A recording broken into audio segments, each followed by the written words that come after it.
I just need to say one thing. I know we're late by an hour. It's on me.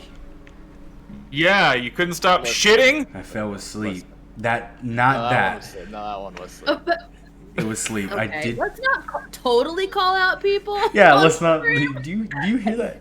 Well, don't. I don't know what you're talking about. Yeah, don't give credence to it. That only makes it more true. Oh God. Where the heck are our chibis? That's on Not the Cheebs! Oh, there they are. You are. Do you see them? CEO. Oh, I see them. Chibi and Route. I was in the wrong scene. Chibis are coming! They're parkouring over. Boom, boom. They're there. Alrighty. Yeah, welcome back. It's okay. We're starting a little later, but it's no one's fault. Thank you. Definitely not Ozo's fault. Definitely not. It would never be my fault. Really? Vod, cut that out.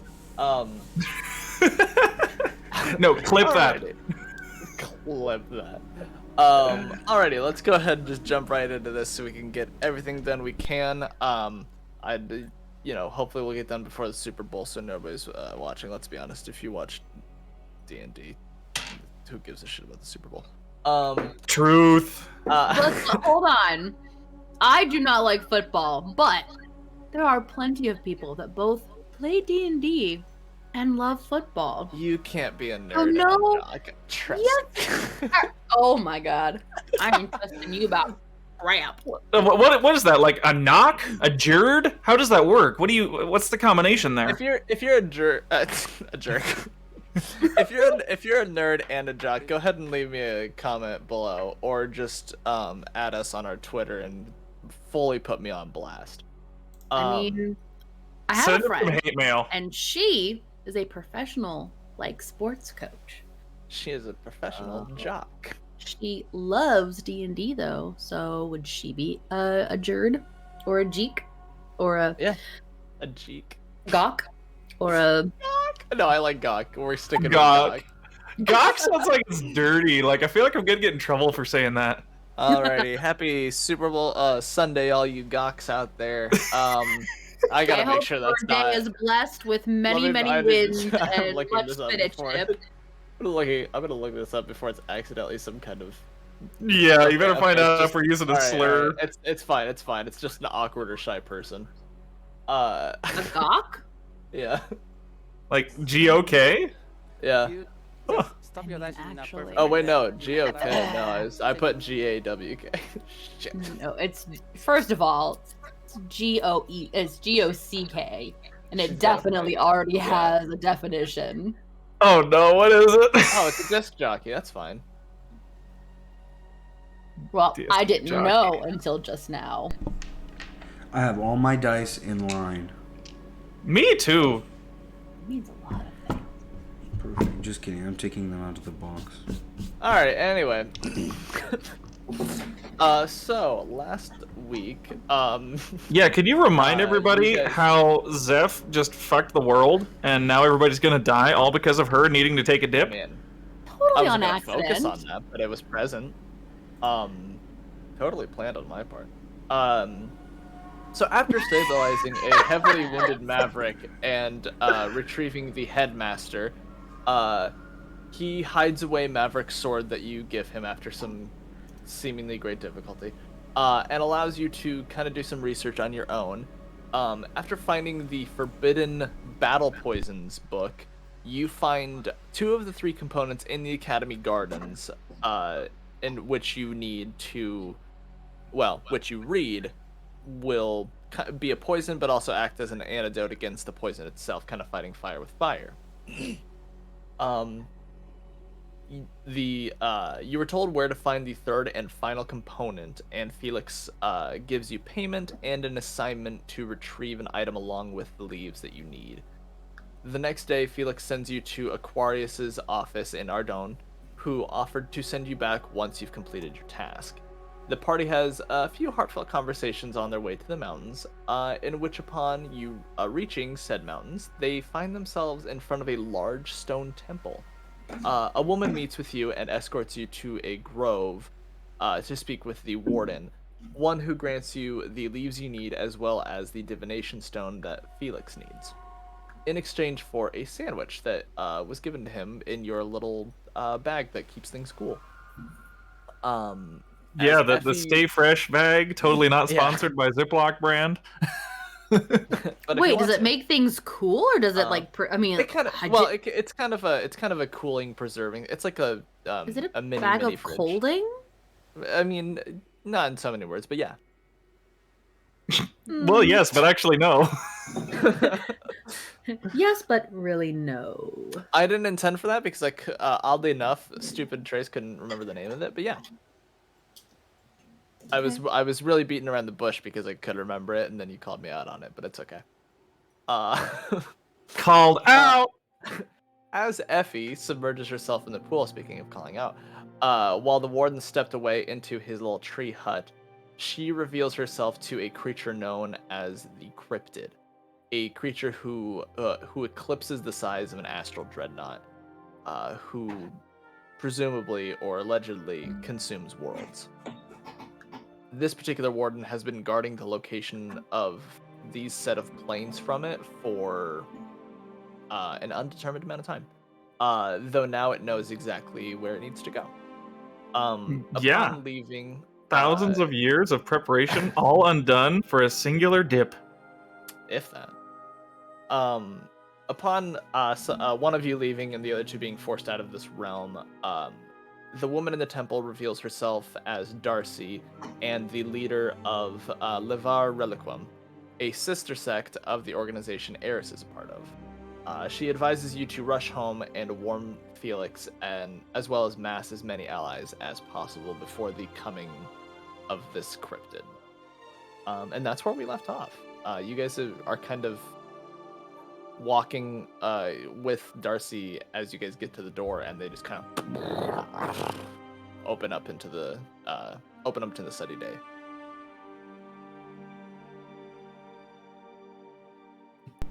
Okay. Yep. Well, at least we have the leaf, right? We do. Yeah. We have the leaf. And wait just a second. Did you say your name was Darcy? Like Darcy Baker? Yes, and yes.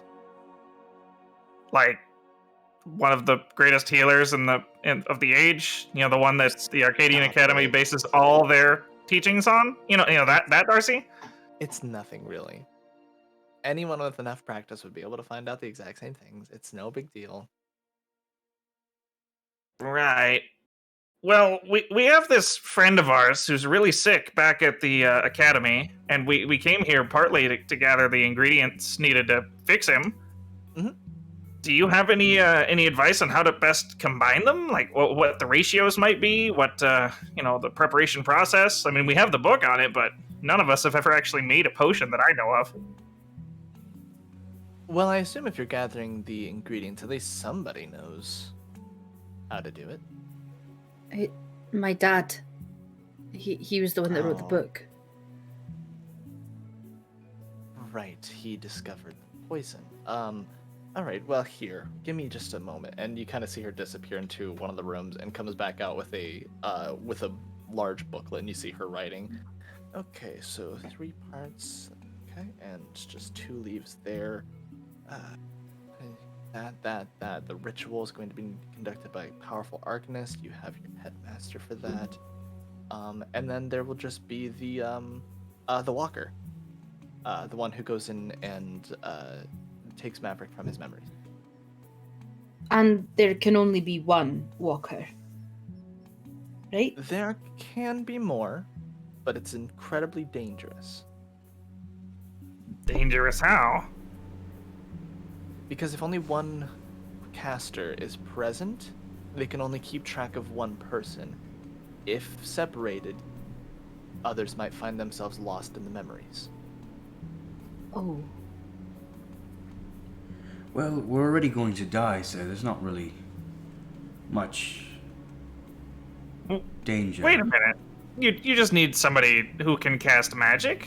Like any special kind of magic? Someone who can cast that high level magic. Can you cast that high level magic? Oh, no, I cannot.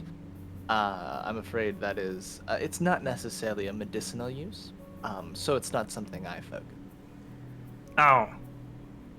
What about Aquarius? He seemed cool. You think he'd be strong enough to cast that magic?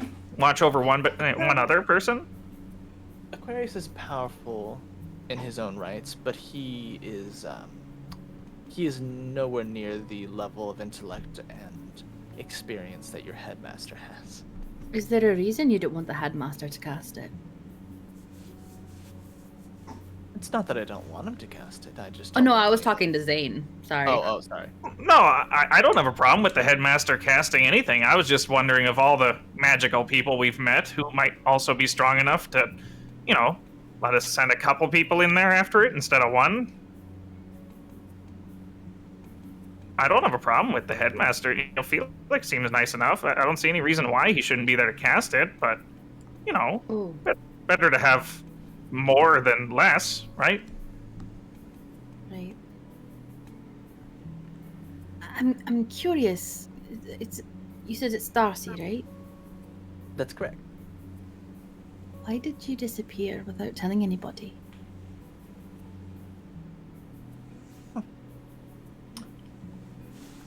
When you are a part of a group like this, you find yourself facing very difficult decisions.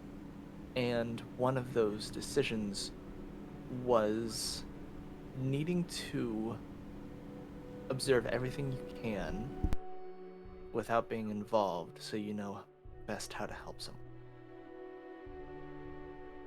If you're present and they know you're watching, then they're going to act differently and you might not know how to help them accordingly.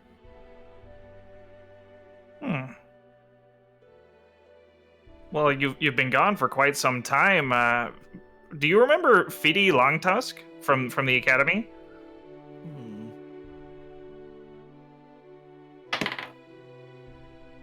I can't say that I do. No, the only person I think I would remember from the academy is your headmaster. Well, she's taken up teaching the healing arts, and she mentioned you in passing like you were some sort of mythical figure that could heal any malady. That is the downside to having to leave so suddenly. Everybody kind of comes up with their own reasons. Everybody comes up with their own legends. Well, do you have anything you'd like us to take back for the academy, and any discoveries you've had over the years, and any breakthroughs in medicinal research? I don't know. It sounds to me like you don't want them to know that you're still around. That would be best. Your headmaster knows, of course, but anyone else might come looking. So I suppose the benefit for the academy and for the people would be less than the risk in them finding you again. If they know I'm here, I won't know how to help them.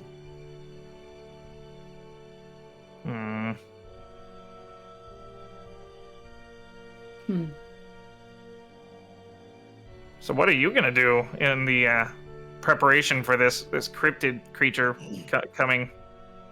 I will continue to observe, continue to learn on how to help anyone I can. Anybody who finds their way stumbling into the temple, needing any help. I mean, this temple's very off the beaten path. It took days, weeks to get here. Surely you'd be more use helping people if, you were where the people were?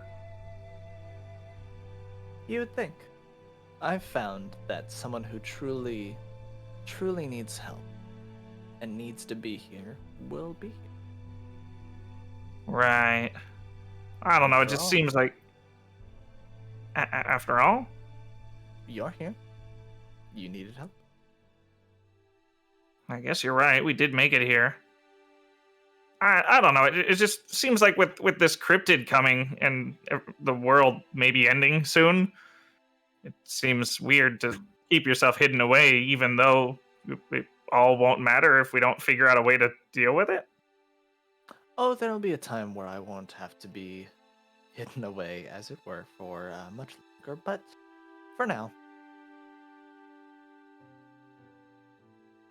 Some things have to be a secret. Otherwise, there's a great danger.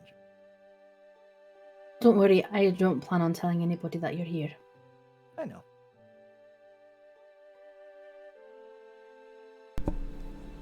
Yep, well, thank you. We have everything we need. Everyone? I think so. Alright. Yeah, I suppose. I'm sorry again, Darcy. Oh, you've done nothing wrong.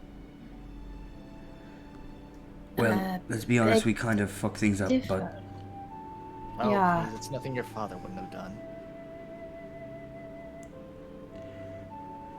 Did you know her father? Oh yes, he's come by here a great many times. Recently? no. Unfortunately not. Sorry. Been a few years. Well, I would say if he shows up here again, if you could send word to the headmaster, we would really appreciate it. Zeph's been, yeah, she's been tearing her hair out trying to find him.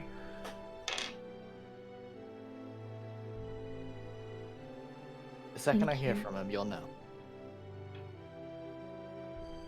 Thank you. Of course.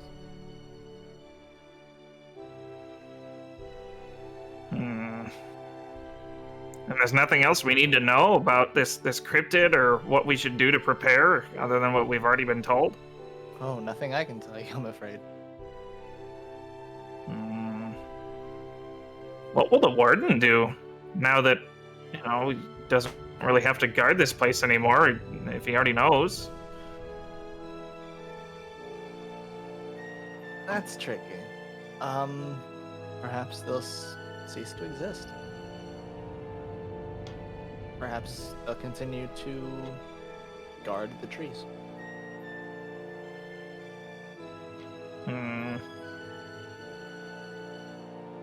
Well, I don't know about you two, but I don't feel like we should stay here much longer. Nope, I'm of the mind. Let's leave. We ready? I take the recipe, I suppose. Mhm. Yeah, I'm very ready to go. Good luck, children. I'll be seeing you. So, Okay. we just have to meet up at the bottom, right? And then, no, we need to go to... We need to go back to Aquarius's office, I believe. He's gonna send us back. Okay, that's fine. I still can't wrap my head around how high of magic is it that another headmaster wouldn't be able to help? Well, it probably isn't that. I'm assuming maybe this headmaster is not someone who specializes in magic the way ours does. It could just be a different kind of, different set of traits he has. Not Maybe. everyone does magic. Yep. Well, yeah, but if he's a headmaster of a magic school and he has the ability to, send us across great distances with magic, that makes me think that he knows good magic, but I could be wrong there.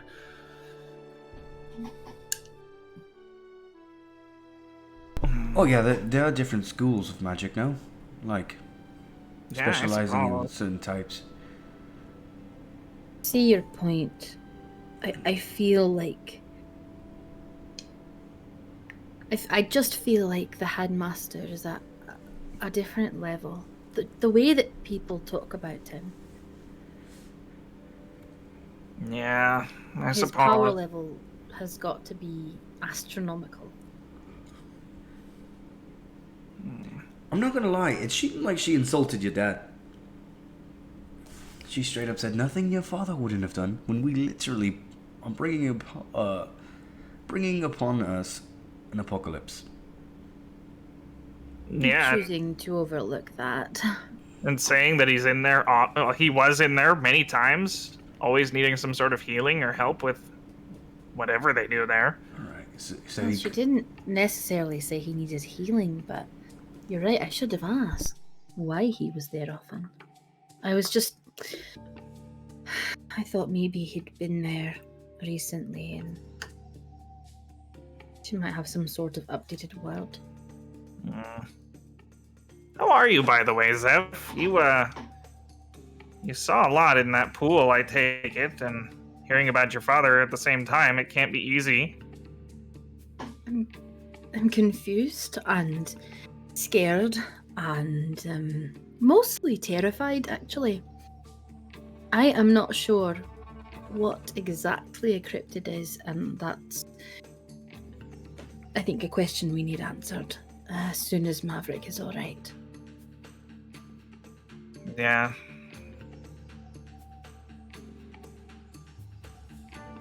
Really, I don't understand. Like, did you see anything in that pool that would have indicated, great, horrible evil looking through it? Oh, not until I got in the pool. I mean, it just looked like a pool of water to me, and there was no sinister air about it at all. And even when you were down there having your vision, you just were sitting there looking calm.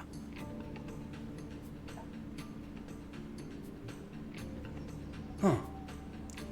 I don't know. I thought I might have some sort of connection to that realm by virtue of my father and some things that I was feeling, but maybe it was just that thing calling out to anyone, trying to get them to show him where they were. Maybe.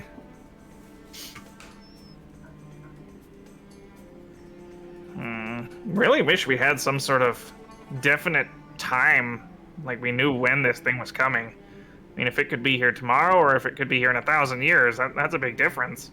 Well, maybe we just don't worry about that thing. And, when it comes, we deal with it, right? I don't know that we can deal with it. Maybe large group of people, but I think you're right. I think it's best not to focus on it right this instant, at least. Yeah. We'll focus on what we can do, which is get this back to Maverick. And if he goes into his brain and pulls him out, because I forgot, he did something weird with his memory or his mind state. I think what he said was that he was hiding himself in his own mind so he couldn't be tortured for information or something. Yes, I think that's what he said. Protecting his information. Well, okay, then, yeah, we'll do that. You'll do that, actually. Not us, you. I would rather not. Yeah, talking about that, I'm not sure I'm entirely comfortable with that. Yeah, I don't know how... You're gonna be going inside his thoughts and you're gonna see all his memories and stuff? Yeah, and what if they're memories I don't want to see? What if they're memories that involve me? What if it was a good thing that they took away my memories? Yeah, there had to be some reason they took him away. What you told us, that you were acting hysterical, that's not a good reason to mess with somebody's memories permanently. But when I saw that memory, I was acting hysterical because it was me. I was there. It wasn't me as a child. I was looking at my father and Maverick together. Thought it was a dream, hallucination, or maybe a vision. Thought maybe it doesn't matter what I thought. It matters what you thought. You reacted the way you did for a reason, Zeph. There's no shame in that.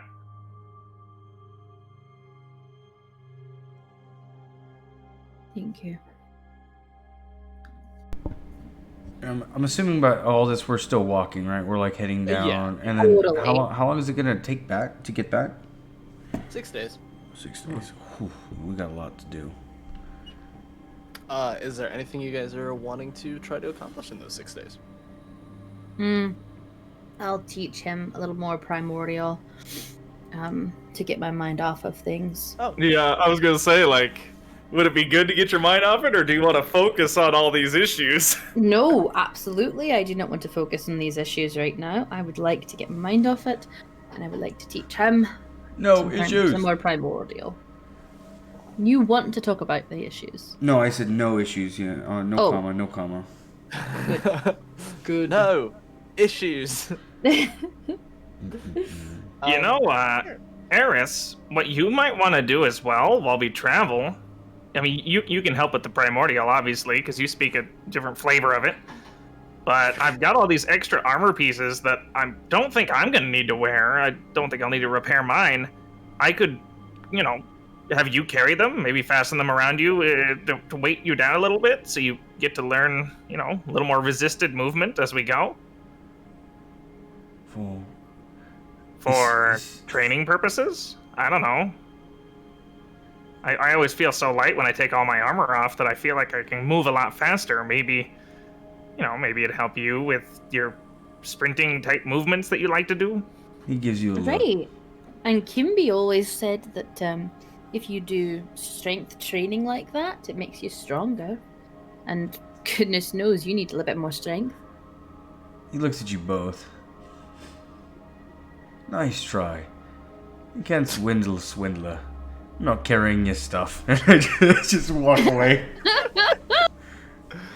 Oh well, I mean, he does need some more strength. I'm like half his size, and pretty sure I could pick him up and carry him. A lot of people can pick me I up. might too. I'm not that big. Alrighty. So let's go ahead and have everybody real quick roll me a perception check. Okay. Perception. I'm Any rolling. modifiers? Probably get out my character sheet. I'm so prepared. Yeah, whatever your perception is. Well, yeah, I'm just like advantage, disadvantage, anything like that. Nope, just flat. Okay, 8 on the die plus 3 for me. 18 plus. I don't know if it's a 2 or a 0. Let me check. I'm so sorry. It's a 2. No, it's a 0 for you. 11. Is it 0 for me? Yeah, 0. Yeah, I looked at it. So Sadness and pain. Sadness and pain. So we both got 11s, and then there's fucking Eris over there, Yeah. 18. I'm feeling good. It's just got out of being swindled. Okay. So you guys begin to make your travel down to Ardon. And as you are kind of traveling a bit, you're noticing really just the same things. You're seeing the avalanche peaks to the east. You are seeing the Marlothian forests to the west. You're at enough of a kind of incline as you're kind of in the higher area of Keldaria that you can actually almost see where you don't know where exactly the territorial lines kind of are drawn, but you can see where you can probably more than likely assume the lands of Kosan are, and you can kind of just see some of the Lost Forest and the forest near Hollowfield and Colrick, and you're just kind of glancing at it, and it's a distance. It is. I mean, you're able to see it, but man, Because we're up high in the mountains. You're at enough of a advantage with height that you can see all this stuff, but it's a vast cape away and some plains towards the east to get anywhere near it. But you can also kind of see Ardon as well, and a little bit of the specific kind of citadel that they have for their academy that Aquarius is at. And after a few days of traveling, you guys are beginning to make your way towards the gates of Ardon. Perfect. So glad we're back. Yeah, it's kind of weird feeling good returning to a city. Just a lot of walking that we had to do. You know, Are you not used to feeling good about returning to cities, Zane? Oh, no, I usually feel great getting out of the city, getting out in the open air where there's nobody else around, and I have a definite goal in mind, and I know how to work towards it to get there. Going back into a city, it's so chaotic and confusing. There's so many people all doing their own things, living their own lives. I mean, it's very disorienting. well, it is nice being out. I used to think the cons of being out in the wild we would be attacked by wild things or bandits. But this has been relatively safe. I'm not gonna lie, we've not had to deal with anything pretty bad. Other than Be glad for that. our own,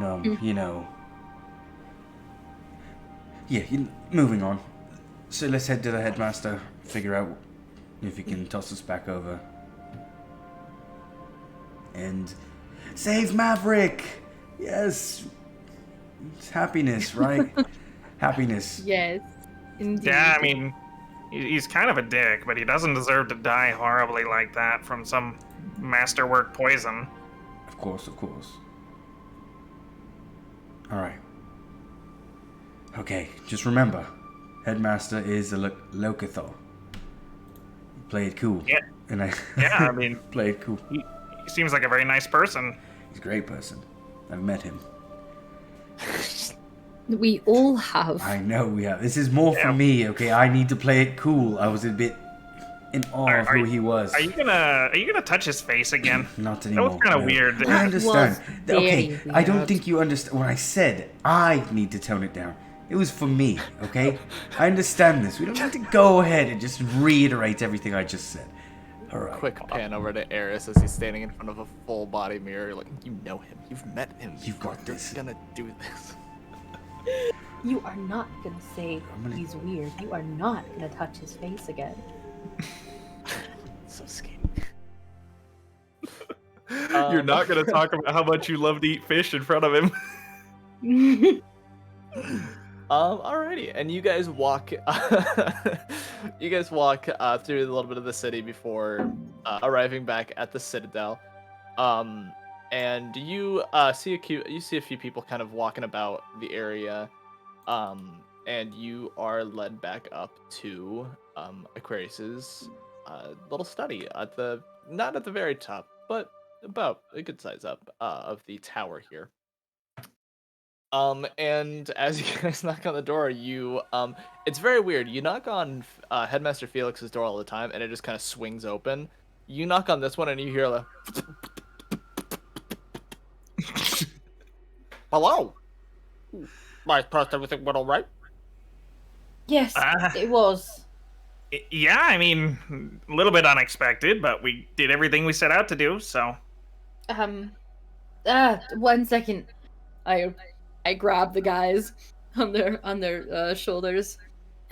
Maybe we keep what happened a little bit of a secret from everyone who's not a headmaster.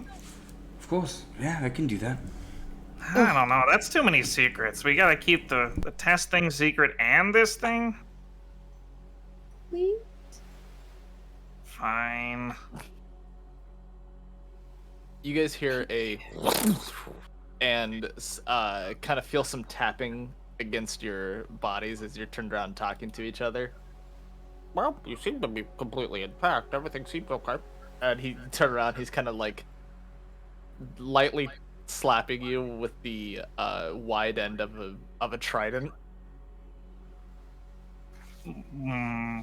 What's the trident for? Well, I'm hunting, killing. Right now, I'm just making sure everything's okay. And he kind of taps your shoulder a little, Effie's shoulder a little bit, where he can't quite reach himself. Everything seems to be in order, and it kind of disappears into some water. You touch people with your weapon when you want to determine if they're okay?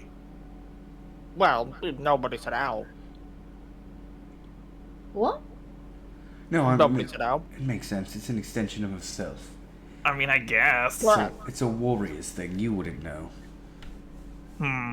Hey, Aquarius. Yeah.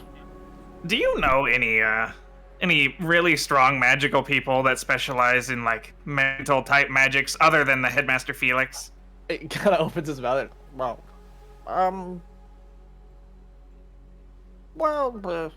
not personally. Well, have you heard of him? I mean, it just seems kind of weird that, you know, he's an isolated island of knowledge on this one subject, and we've not heard of anybody else even, you know, studying it. Well, your headmaster is quite old, by, human standards. Yeah. But he looked like a human himself. Well, of course he's human. Okay, just excuse me one moment. I'm gonna go use the restroom. All right, headmaster. Just down the hall to the left. All right. However, there are a few people who can rival your headmaster's knowledge and power. Oh, okay. So, like, yeah, are these good people? Are they bad people? Do you think they'd be willing to help us if we needed their assistance to save someone's life? I mean, Some good, some bad. One of them is a dear friend of his over in Utral. Her name is Jocelyn. She is the headmaster at the academy there. One of them is in Marlithium. It is Lorian Salazar. She is the headmaster of that one. And then the headmaster of the Galharian Empire, who is also the political leader of Galharian Empire, is the Gelhar Ebentharn himself. He is been rival to Kothan ever since the Great Split. and of these three, I take it only the ones from Utral and Marlithium would be amicable to helping. Most likely, yes. I'm sorry, Zeph. It seems like it's gonna just have to be you. It doesn't seem like there's anybody else that could help to facilitate more than one person. I appreciate you trying, First of I all- do. Facilitate with what? Oh, there's a friend of ours who's kind of locked in his own head right now, and long story short, he's sick, and we need to help him, and somebody's gonna have to go in after him to find his mind again. No, I'm very sorry to hear that. Yeah. He's not really that friendly with me, but yeah, I'd like to change that. He seems like he could be nice. He just we didn't get off on a good start. Anyone who starts mean might simply be misunderstood. You know, that's... Oh, geez, what's that? you know, that's very cognizant of you, Aquarius. Thank you. Just observation over the years.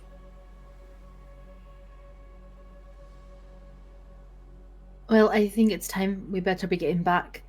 You know, friend to save and all that. Of course, but I wish you the best of luck to do so. Yeah, I appreciate it, Aquarius. As soon as Eris gets back from the bathroom, I guess you can do whatever magic to send us back. All right. Who said my name? Well, Oh, it was Speak me. of the air, Ganassi. Yes. Hello. All right, I'm back. Sorry, it was just a quick one. How was it in there? wow, lucky. Well, it was interesting. Wet. What did you Wet. fall in? No, I just urinated. Did you mess? No, I never miss. Well, then why was it wet? What kind of questions are these? Are you want me to tell you about how, Never mind. Let's travel. Hey, I'm just saying, I've never been into a bathroom in this city, let alone in the headmaster's office. It's much like ours. Curious. It's much like our own. Like, it just, it works. You want to go in? It's right over here. I could take you. Would you like... Come on. Here. Honestly, No, okay, can we just go back to Arcadian. Bathrooms are a little intimidating to me, honestly. I'd rather not go in there. This is interesting. Interesting things to say. All right. Are we ready? I think Bathrooms are so. Intimidating. Okay, I'm putting a pin in that one. Yeah. Yes, please. He's kind of finishing up his own teleportation circle while you guys are speaking. Well, if you are ever in the area and you need assistance, please don't be afraid to look me up or come contact me. And in terms of being afraid of the bathrooms, if you just take a moment and think about it, I think it'll be fine. And you guys are teleported back to the Arcadian Academy, in the headmaster's study. He is not here. Oh, he's not. I don't like- Yeah, you're transported right in the middle, and you're in an empty office. I don't like how jostling that is. Yeah, wasn't I facing the other direction when we started? How am I? What? I feel like I'm upside down almost, but not. At some point, we have to get used to this, right? It's like, it's just an amount of times type deal, right? How many times is it gonna take? I have no idea. That's your deal. I don't even know. I'm just like waving my arms in the air, trying to get back my equilibrium. Okay. Should we go? I think should we we go need try to to go to find the him? infirmary. Should we drop off our travel gear first though? Like, do we want to show up to the infirmary carrying all our like camping supplies? I don't think they're gonna care, but I mean, we could just leave them here to come back and get them later. Nah, works for me. He'll drop off all his metal chunks and supplies and bedroll and all, just like right next to his desk, leaning on the side. Yeah, I put all of my stuff in front of his desk, sitting next to his chair. Okay. All right, and I'll have to come back for this. Where are you gonna leave your stuff, Zeph? Right here, just in the corner of the room. And I'm going to also throw jacks all over the room as well. But I want to throw some at the bookcase. I want to throw some under a chair. Any weird looking like pieces of furniture that feel like can be moved, I'm going to throw them under here. There, I want to sprinkle it. So if I can make an investigation check and see the most interesting parts of the room that I would want to search, I'm going to throw things there. Yeah, okay, go ahead and roll me an investigation. I have to come back for all of this. That's going to be a 17, 50 plus 2. Okay. Alright. You throw you kind of toss your jacks just around the room. And you're kind of looking around, you're hearing the clinging of the metal kind of bouncing off wood, stone, some books onto the ground. And then you hear kind of the fluttering of paper and as a book falls from one of the higher bookshelves. Eris, what are you doing throwing jacks all over the place? You want him to step on them or something? No, I have my reasons. I'll tell you those reasons. He's trying to booby trap the area, Zane. That is not it. Oh, no. is he? I mean, the headmaster usually wears shoes. He's not like those goblins that'll hurt their foot and then we can track him where he goes. No, it's not why. Okay, let's head back. Let's head over to Maverick. That's why That's he's not booby why. trapping him. I'm not booby trapping anything. Okay, let's go. Are you at least gonna put that book back? I mean, you knocked it down with your toss, and Zane will walk over and pick up the book to try, and then realize it's on the top shelf. You're way too short. Honestly, none of you guys are going to be able to put it back up there unless you have some kind of magical means to do so. He's got levitate. I do. You can levitate yourself up there. If I look at this book that fell off, is there anything special about this book? What languages do you speak? Some. Thanks. Great. Common, Dwarvish, Elvish, and Goblin speak. It has some text on it, but you can't read it. Okay, can I look at it? what languages does everyone speak? I think the only differences between me and him is I do Draconic, Primordial, and Sylvan. These count. Okay. Yeah. Common, Dwarvish, Elvish, Primordial. None of you know what it says. Can I decipher what kind of language it is? Yeah, go ahead and roll me a history check, actually. History check. Okay, I do not have those. Oh! It fell. Ooh, that's a 5. Who knows? It's got some weird symbols. What kind of language is this, Effie? Hmm? What kind of language Sorry? is it? What kind of language is Let me take a look at it. What would your passive history be? My passive history? Yeah, it should just be I think it's 15. 15. It's a dialect of Celestial. Mm. Oh, I think it's a dialect of Celestial, the language of Asimars and gods and things of that nature. Oh, okay. I'll speak that soon. Oh, You will. No, okay, out of game. I have 2 languages that I haven't chosen. I don't know what to choose. Because I get it for level 3. I don't know. But I'll go learn that. That's pretty funny. I'm already trying to learn Infernal. And so I'll get those 2 languages soon. Can I check wonder if why it's... you'd have a book written in the language of the gods. Well, he's probably religious, and I go and I just throw it back up there. You just throw it up there? Yeah. Do I have to make a a dexterity check. God dang. I got those though. Oh, 15? Just a flat 15? Yeah, it's 11 plus 4. Oh, okay.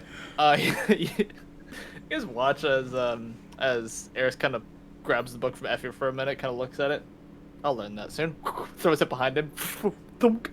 Right into place. Let's go save Eris? Maverick. What? How long have you been able to throw things like that? This is what I do. You weren't even looking at the bookshelf, though. Like, that's impressive. Thank you. I'm not strong. I'm telling you, I'm a bit more dexterous than most, though. I kind of want to try that. Don't you have to save someone? Isn't this a... Didn't he just help you get to us and save our lives? And you're like, I want to throw books instead. No, I'm not saying no. I'm just saying I kind of want to see if I can do that later.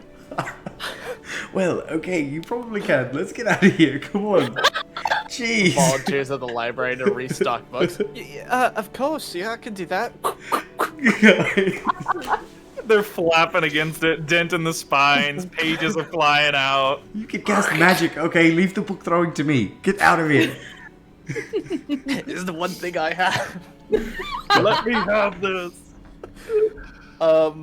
Alright, so you guys... Sorry, I didn't know it was meant that much to you. Of course, everything means a lot to me when you can't do magic, okay? Okay. Okay. do cool things through training, not through magic. Yeah. I have to You magic. gotta I learn studied the magic. blade. I have to work for my magic, okay? I have to work for my magic, and I've got blades to work on. Don't even. Like, I don't work hard. If I'm honest, I don't really have to work for my magic, but I do have to train my blades. Well, I don't really like blades. But I could use them if I wanted. Okay, we'll just let Maverick die. I'm okay with that as well. Going, No. we're walking as We're we're walking talking. and talking at the same time. No, Come on, no, Eris, give it the program. I've made the choice. I've made it in my head. He's dead. Dead to me. I will stop you guys from going. I will put him up. I will take that leaf we just got and I will throw it into the ground and stomp it. I will eat the leaf. I will eat the leaf. Now I will be saved. You think it'll give me powers if I eat it?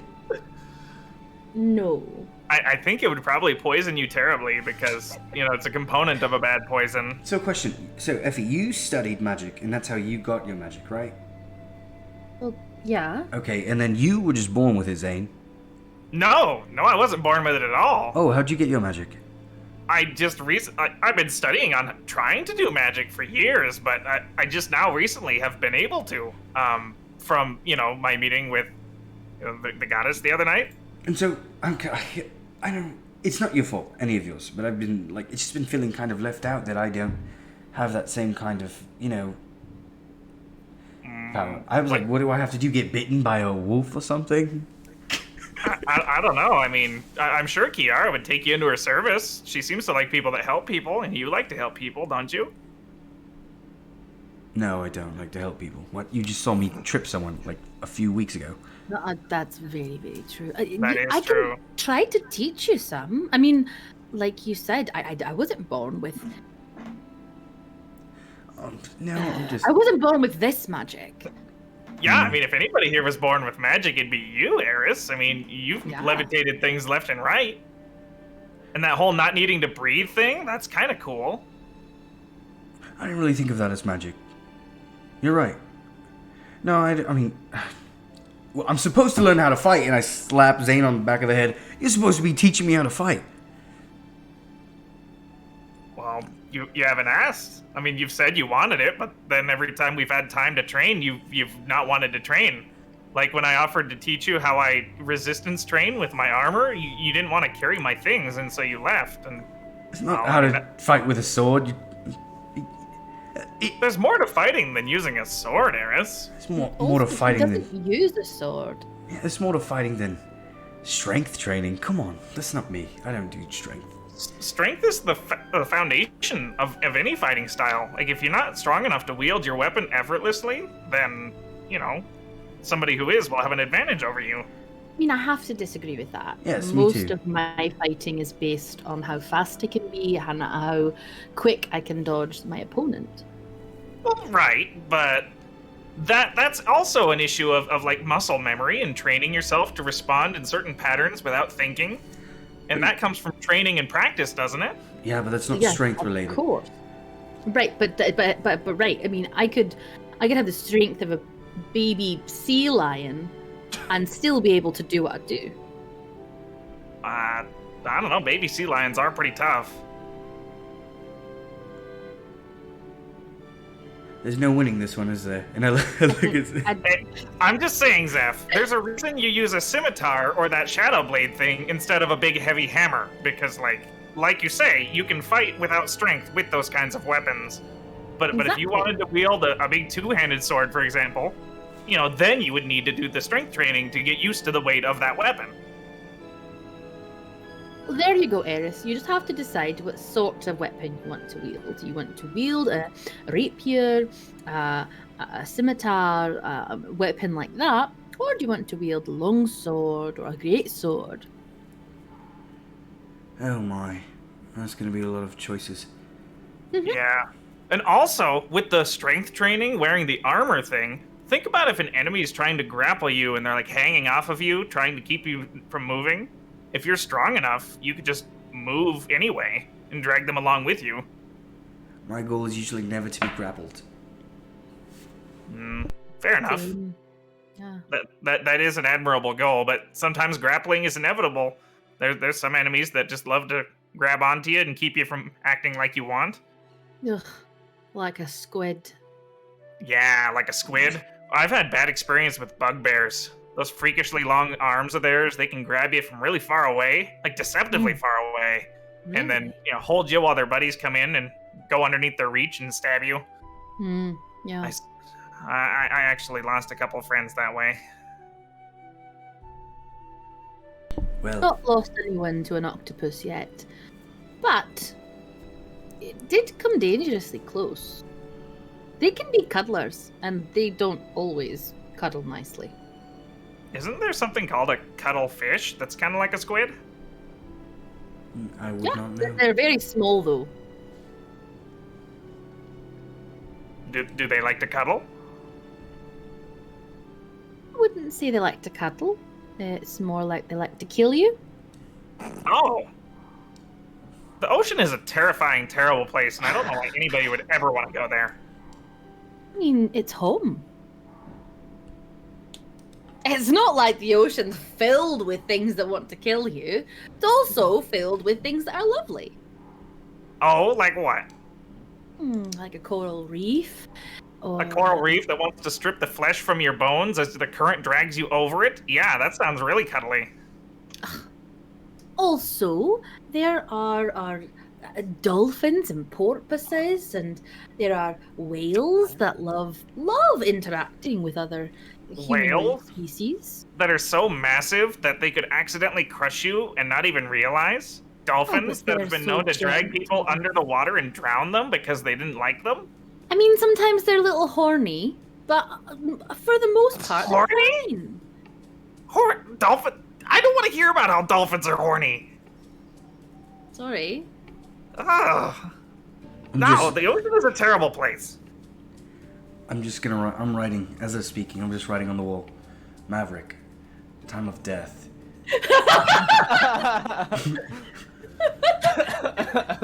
Eris, You know, I are we really not think you should walking catch to up the to infirmary? us, Eris. Oh, sorry. Not back there. Oh, you're still. Right on the wall. We're way ahead of you. I started running. He's just writing it on every part of the wall he can, but he has to constantly restart. And he's like, Maverick, time it, damn it, Maverick. And then I followed them after. Okay. As you guys walk into the healers building, all the healers that you've seen are kind of standing by, but none of them are really. I mean, you know that none of them are really able to do anything, so they're all just kind of monitoring and seeing what's going on. The headmaster is kind of. He's got some arcane supplies of sorts, and you see he has the other two components you need: the death lily and the poison hemlock. Kind of on a tray, and he's kind of set some like a rolling table behind Maverick for him to put some of his components on, and then there is another new table or another bed next to Maverick on the other side for somebody else to stay in. And they all kind of turn their head over as they hear the door open. Good, you're back. I trust the Rengus tree leaves went all right. I think so. Yes, we got the leaves without issue, but after we're done here, we have something to tell you that probably not everybody should hear. No offense to all of you. I'm sure you're all very credible, but... They all kind of look at each other. Okay. Very well. Please, Zephyrtwin. And he kind of gestures to the other bed next to Maverick. And then kind of holds his hand out to whoever would be carrying the bag of tree leaves. I bring off the tree leaves. Here you go. Thank you. And he kind of turns around. He begins to kind of put a few pieces of death lily, poison hemlock, and the Rengus leaves into a mortar and pestle, and just starts kind of grinding it up a little bit, and then kind of sets it in the air, and it keeps kind of grinding in its rotation, and kind of turns around, looks at you, Zephyrtwin. Do you have the divination stone on you? And he kind of looks over to one of you. No, I've got it. I pull it out. Thank you. Hand it over. He kind of fixes it in space between you and Maverick, kind of like right between your guys' temples. Now, this is going to be...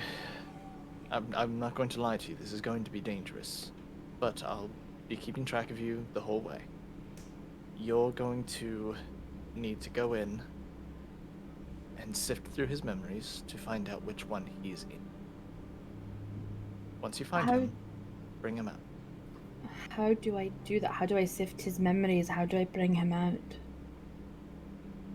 Well, he will likely not... When one hides themselves like this, they tend to find memories that bring them some form of joy or happiness. They're not going to find themselves in stressful memories that would cause any mental harm to themselves to remember. Likely there will be many that many memories that he has blocked out. I'll try to guide you through it, but when you first go in, think of being in a corridor with several doors. And one of those doors will be the memory he's in. Is this safe? Like, what if she gets lost in there? That is why you need the caster. I will be able to track her down while she is within his memories. Yes, it's possible she could get lost, but because I am here, I'll be able to bring her back to our world or bring her back to the corridor in which she would need to continue her search. Is there anything we could do to help while you do that? I mean, we don't know magic very well to do anything too in-depth, but... The two of you can stay here and be my eyes. I will not be able to see anything while I'm conducting this ritual. If anything physically starts to happen to Zevadrin or Maverick, you need to let me know immediately. Of course, of course. What do you mean by physically happen? Like, what are the options of what could happen? What do we need to watch out for? Not limited this, but I've seen it cause a bloody nose. I've seen foaming at the mouth. Some seizure-like actions. happening. Convulsions. And in rare extreme conditions, yes.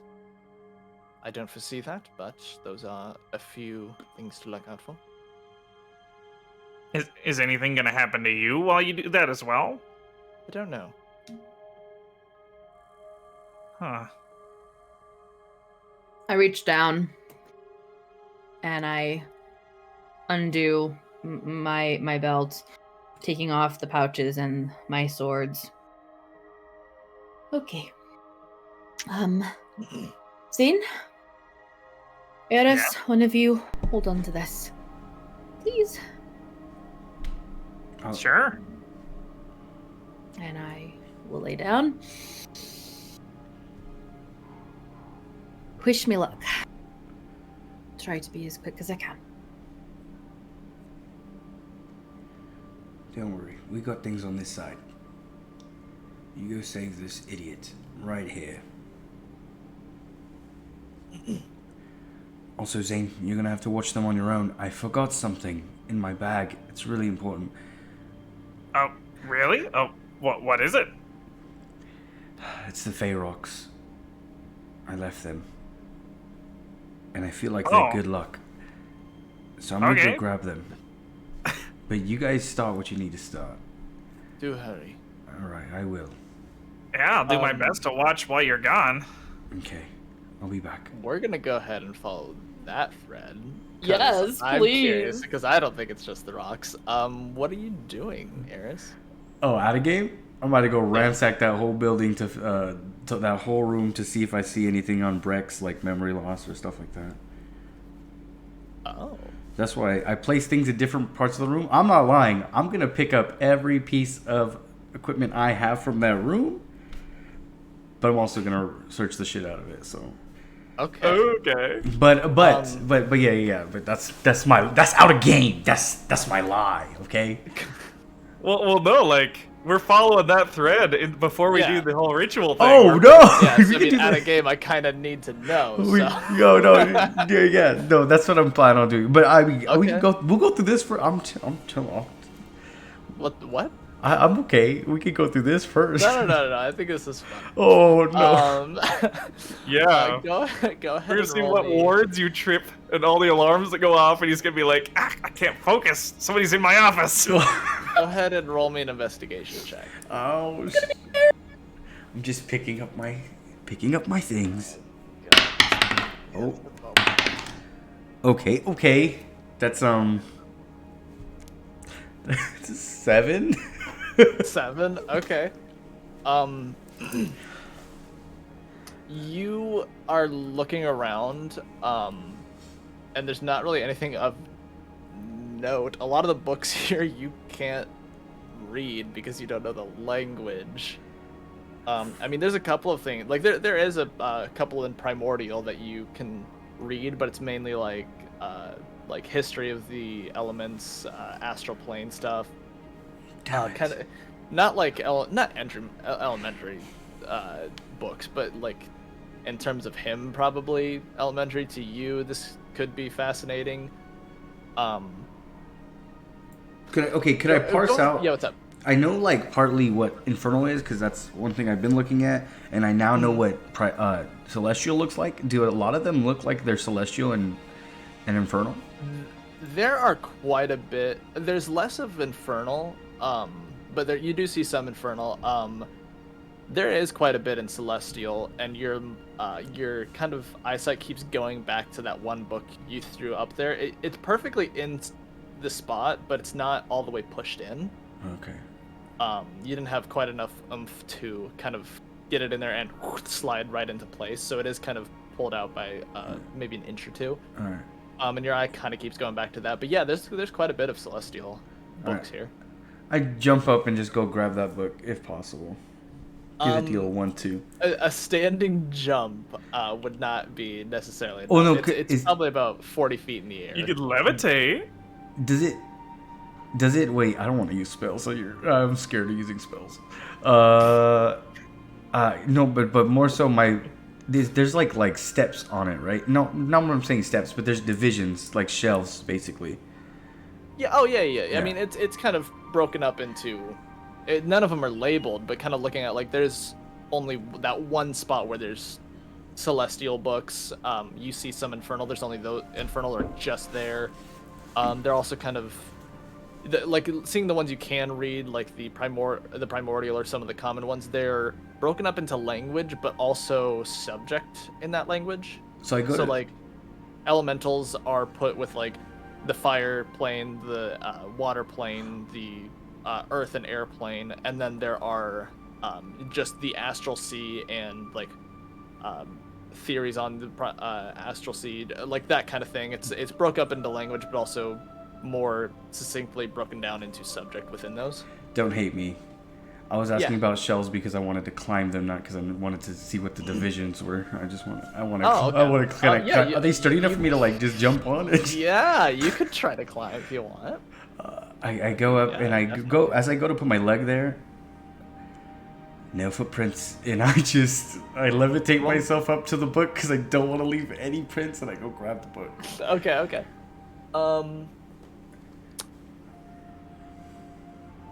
And then, so are you grabbing just that one book, or are you pushing to get in further? What are you doing? I'm gonna grab it, pull it out. Okay.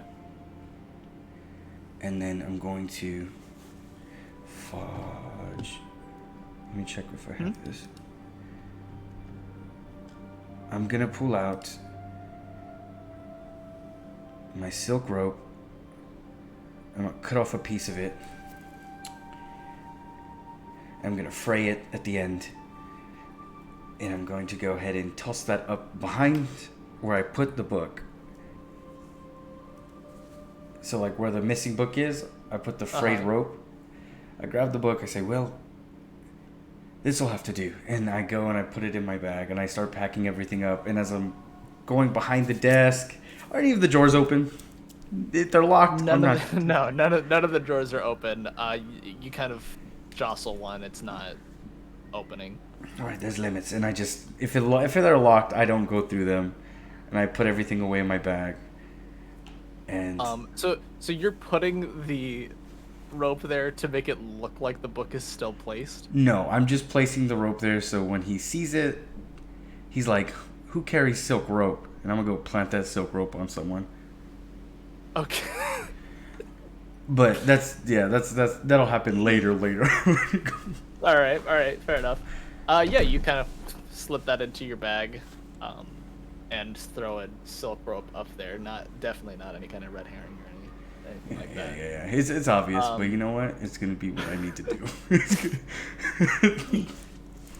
Okay, go ahead and just give me a wisdom save, please. Jesus, take the wheel. Oh God. Okay. Wait, stop. I have pluses to this. Wisdom save. Oh, I do not. That's a 9. Okay, cool. Yeah, you walk right out. Perfect. Back to this. Job well done. Our regularly scheduled program. So, Effie, you are kind of yeah. I trust you. Everyone's had like surgery or like been put under, right? Oh yeah. In some point, at some point in their life, you know that kind of the first time you do it, like that little bit of anxiety of not really knowing what to expect, kind of being a little scared of it. Yeah. You're very much in a state like that because you're essentially about to be put under and then placed into somebody else's mind. The last thing you see is kind of turning your head up to the headmaster, and you see the mortar and pestle kind of turn, kind of rotating on an axis around him, and he kind of grabs it in space, and he dumps the contents out around the divination stone that you were given, and they all just kind of float around it, and you see him begin to do some hand motions, and his fingertips begin to light up, and you see his eyes turn into a soft steel blue, and then he just kind of twists all of the components in the air surrounding the divination stone, and that is the last thing you see. Zane, you see the components almost stretch across to from Effie's temple to Maverick's temple, and then the leftover part of the components that he has are in a separate mortar and pestle that he is giving to one of the healers, and they are kind of administering it to Maverick in some of the wounds that haven't yet closed. Okay, with the leaves and the basically like they're Yeah. applying the poison to him right now. Yes, correct. I gotcha.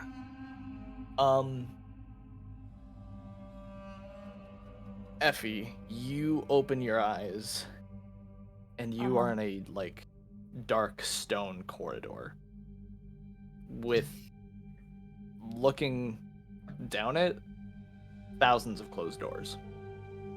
Oh, great. Go ahead and roll me a perception check. Okay. Ooh, not great. 7. Okay. Oh, right. Ooh, okay. Very, ever so faintly, you just barely hear a, "Come on, kid, catch up." Oh, I Coming from follow. far down the hall. Yeah, I start sprinting. You begin to kind of take a first step, and you're going like way faster than you would think you would go, even for just like a dead-on sprint. Mm-hmm. And you begin to run and run and run, and these doors are just kind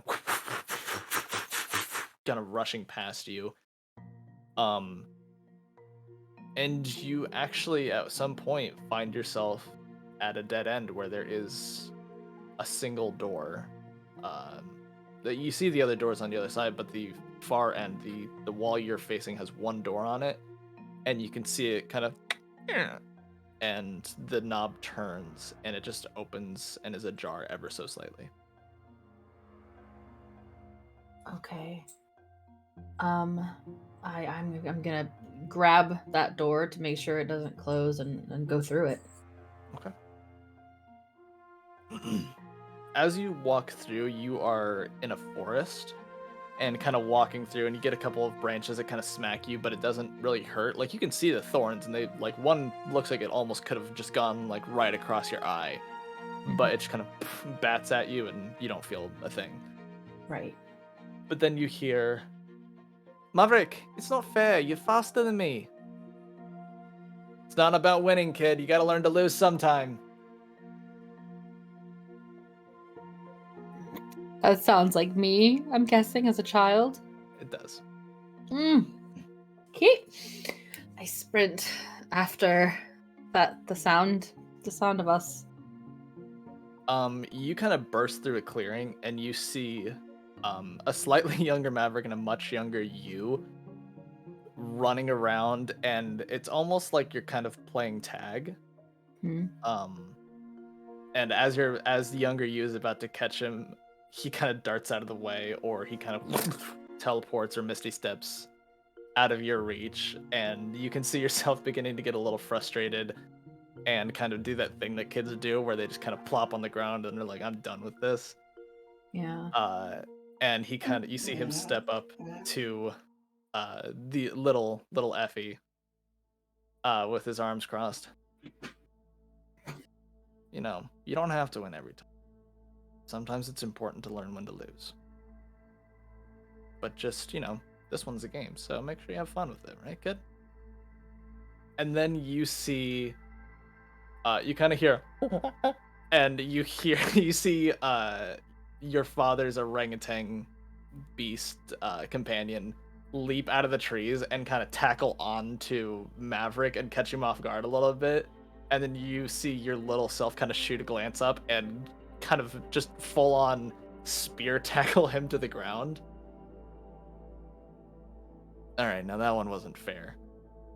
And as you kind of turn your view, you see another version of Maverick standing in a kind of with his hands behind his back, holding one wrist in a kind of relaxed, militant pose, if that makes sense. Mm-hmm. Hey, Z.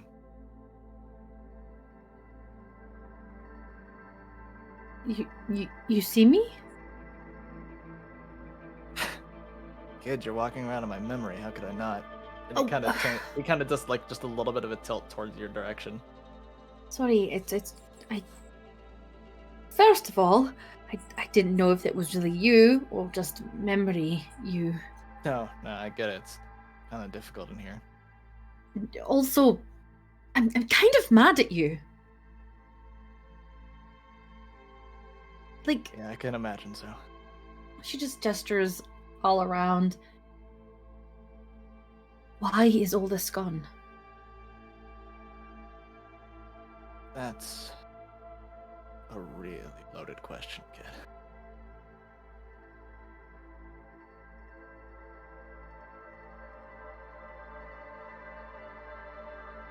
But Yeah, you're. this is one of my favorite memories.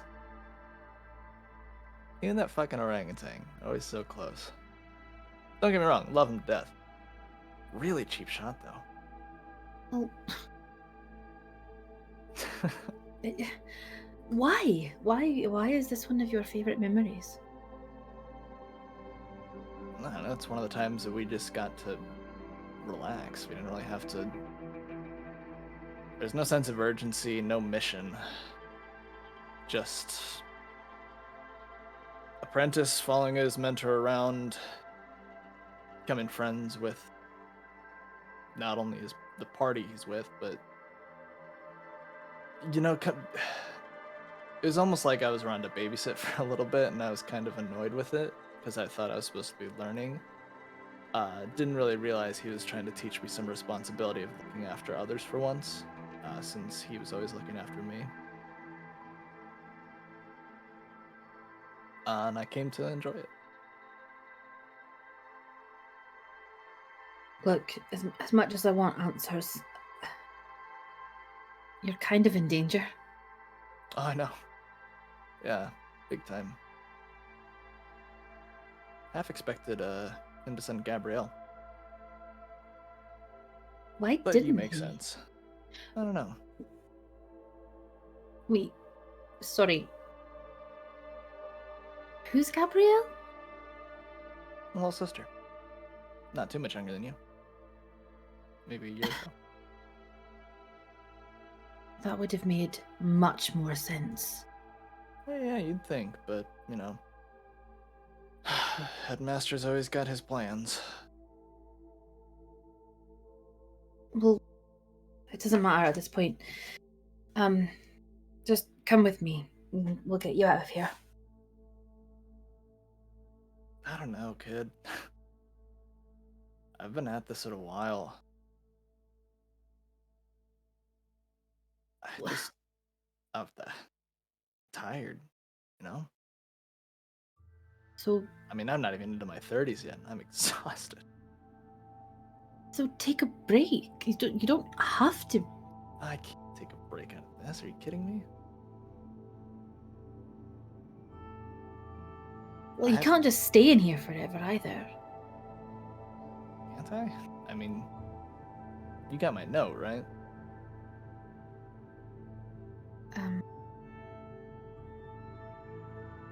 Your note? Yeah. Am I forgetting something out of character? You found the piece of parchment that he had in his hand that had the word Teledari written on it. Oh, yeah. Yeah, I mean, the Good. Then just be the name of the careful, poison. Poison. The Teledari? The hell are you talking about? What poison? You were poisoned, Maverick. Poison. Son of You a were bitch. poisoned. You've got wounds all over you. Well, poison didn't do that. No, but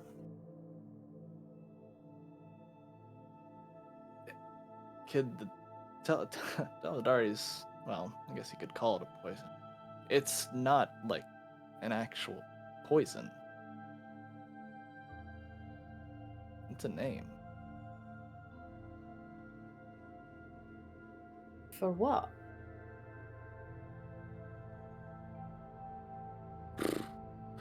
Pretty well-trained assassin. So you weren't telling us the name of a poison. You were giving us the Warning. name of the person that hurt you. I was warning you.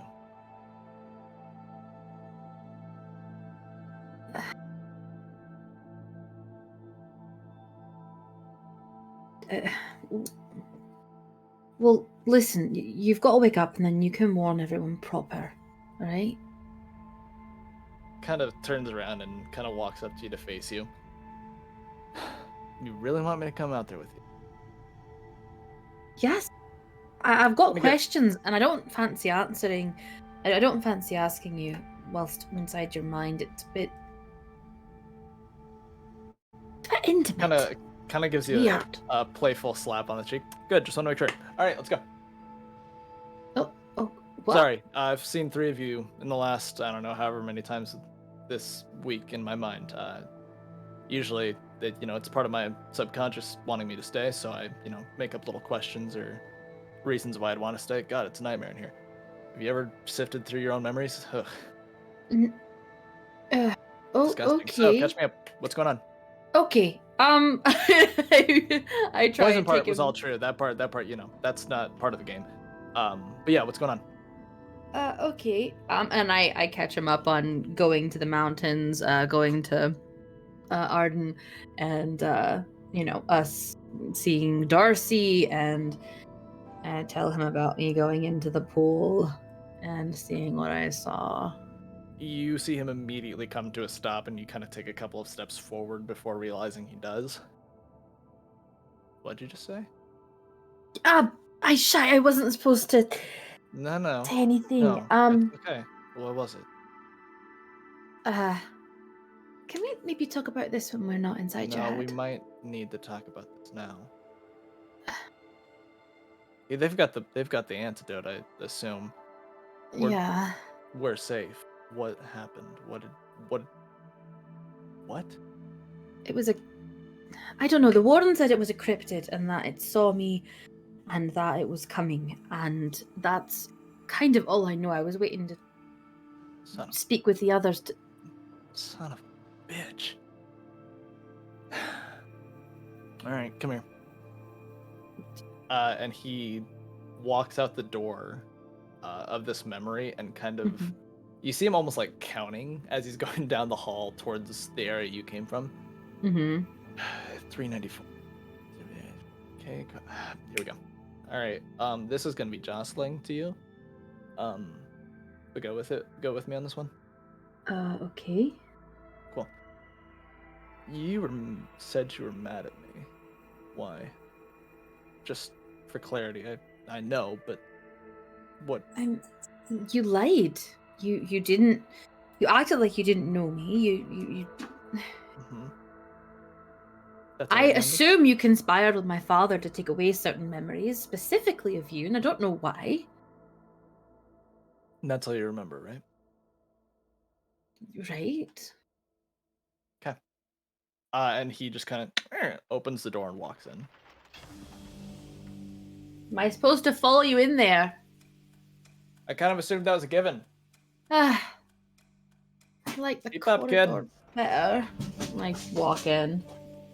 Once again, you find yourself in a forest and you're kind of walking through, and you kind of stop for a moment and look over to a bush and see yourself kind of shoved into it, and he kind of turns to you.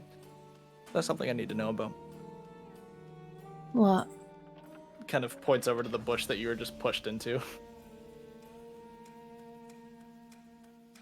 A little weird for you. It's you walking behind Maverick and then you seeing you get pushed into a bush that's like on the very edge of a clearing.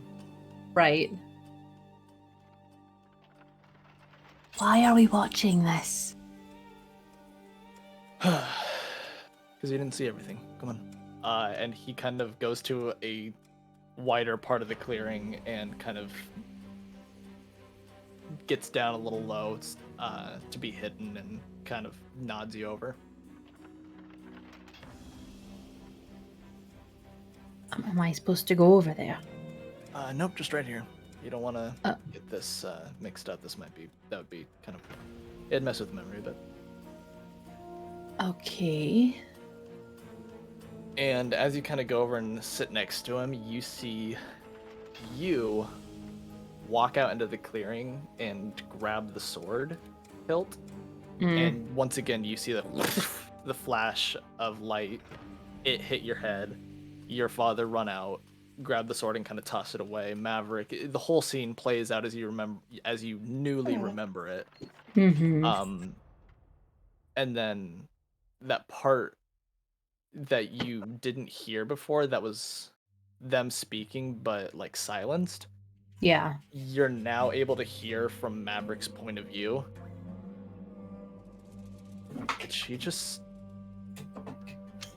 describe? She said something about monster. Something coming to get her. It's gonna be alright, just trust me. And then that's when he kind of does the little head kiss and your memory faded out beforehand. Mm-hmm. And then as the memory begins to play out more, you see you in your father's camp having nightmares and waking up, and you hear your younger self describing what you know now as the cryptid to your father and to Maverick and to the rest of the vigils.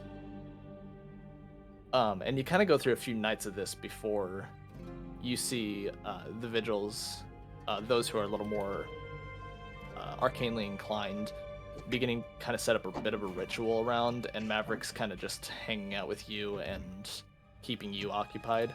Mm-hmm. That description. Does that sound like what you saw? It sounds exactly like what I saw. You're saying I had visions of this thing Right after from that. way back then? Right after the sword, yeah.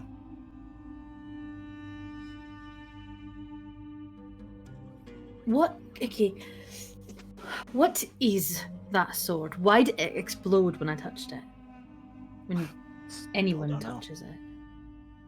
Only But one who hasn't gotten damaged or blasted at by holding it. But me, I don't know. I never understood it. But we fashioned a blade out of it because we figured it was safest in the hands of somebody who isn't going to get injured.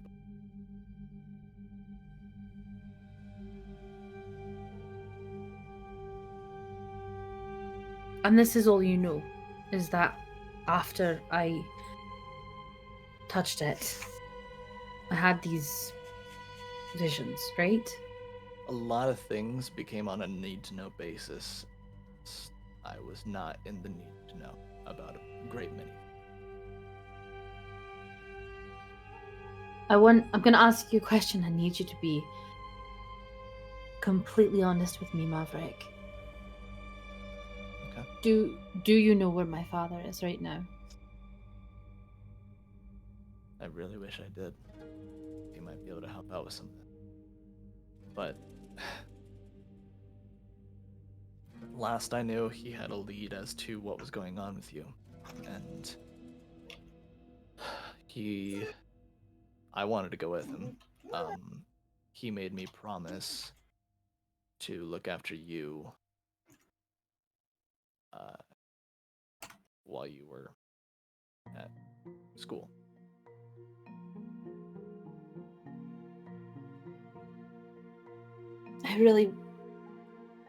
I don't understand why you or my dad or whoever took my memories away, but I really wish you'd have told me about this much sooner. No, it's because of the thing that's seen you. Back then, it seems it didn't really catch a glimpse, it just kind of caught your name. But the second we took that out of your memory, and we consulted a lot on it. It wasn't a hastily made decision just to kind of get something done with. We did as much as we could in terms of research of this thing, and came up with just about nothing other than it uses mental capabilities as a beacon of sorts. So we took that beacon away by shielding your memory. It seems like that's broken. Do you think that would work again, though? Honestly, I have no idea. I'm nowhere near that powerful. Well, we both know someone who is, don't we? Yeah. It's a matter of if it'll work and if they'll do it. Okay. Let's get out of here. And he begins to walk out, and you guys make your way to the very end of the corridor without any other word. And the door just kind of, and there's a bright white light on the other side of it. And it kind of gives you a warm smile and a nod, and both of you step through into the light. And Before I that's where we're gonna take a break. Before yeah, I go ahead. step through, I do want to kind of give a look back, kind of I kind of wish I could take a romp through, because there are memories of me in here, and I would like to have those memories back. But I do walk through. I don't hesitate otherwise. Okay. Then we will go ahead and take a break. We will try to be back here in about 10 minutes. Break time. Okay, 10 minutes. Sounds good. 10 minutes it is. Romp in the memories. Just all of you sit with that. Go take a romp in your memories. Robin the memory. Type in a funny memory in the chat. I'll be looking. All right, goodbye.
And we're back.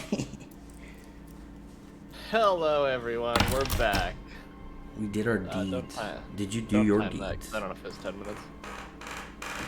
I think it was. Was it? No. Alrighty.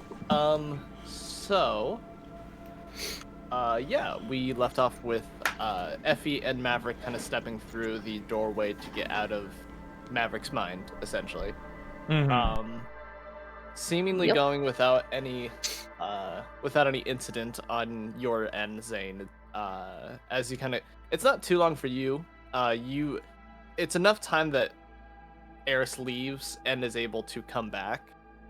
And shortly after, like maybe a few minutes after Eris is walking through the door and walks up to this kind of ritual happening, you kind of see the stone kind of crack and it kind of shatters into dust, and Effie and Maverick both kind of flutter their eyes open simultaneously.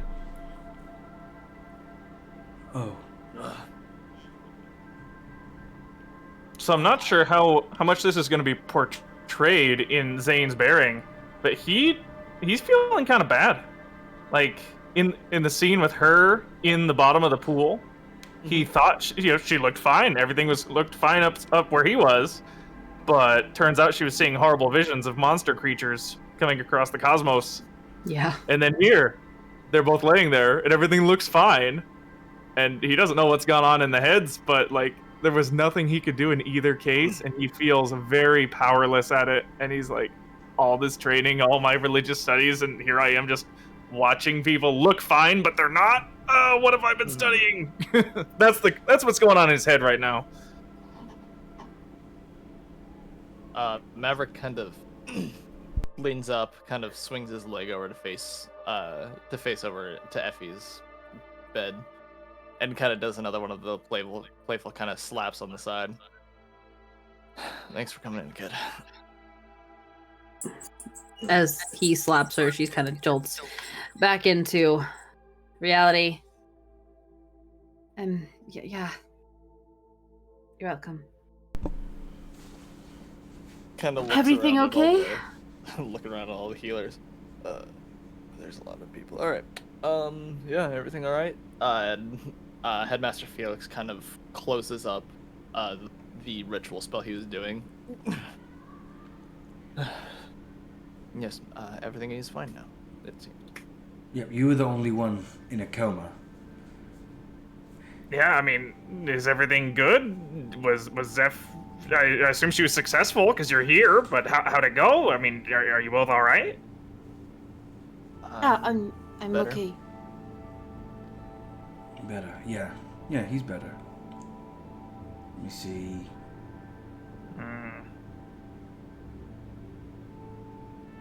So, we saved you.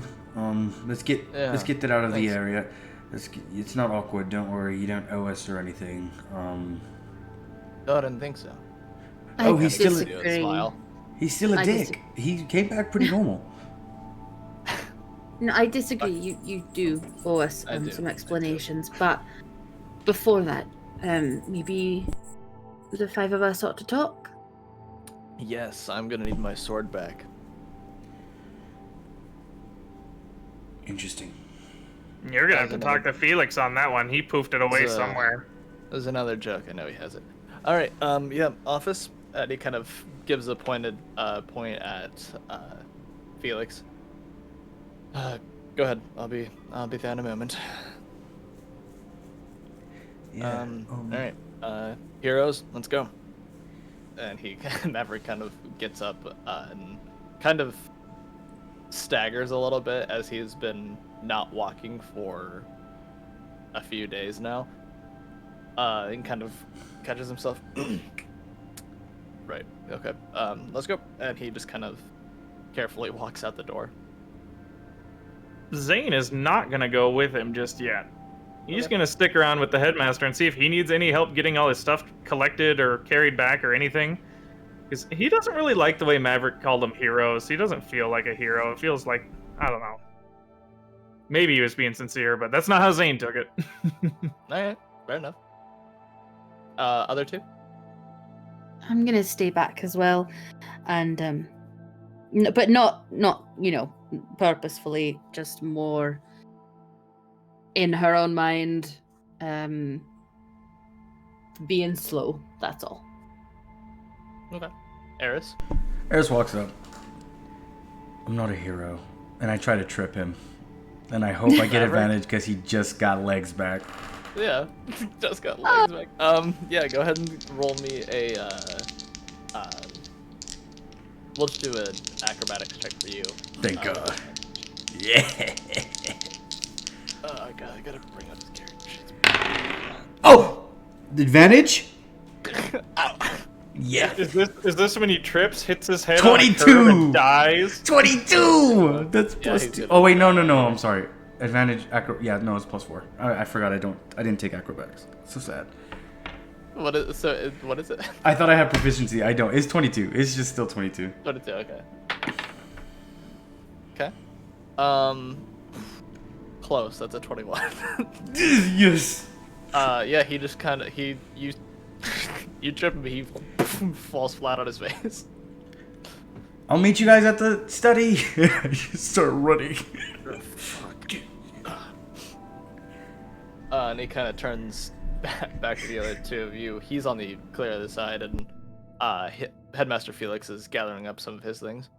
He's not even looking at the two of you at the moment. The reason you're not going with your friend?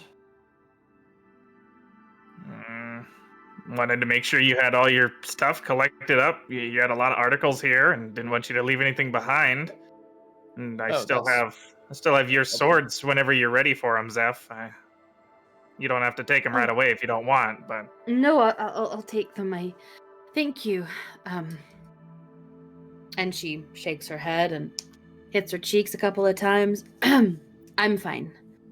I'm perfectly fine, thank you. And she'll take her belt with her swords and He affix it holds to on to herself. the belt as you're trying to take it out of his hands.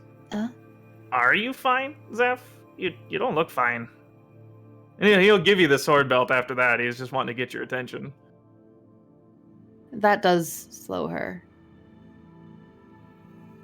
No, I don't think I am fine, but there's kind of nothing I can do about it right now, so stiff upper lip and you work through it. And she'll affix her belt and her swords to herself. You know, for somebody who's recently ascribed to, work for a deity of protection, help protect everybody around him, I sure don't feel like I've been protecting any of you guys from anything lately. Well,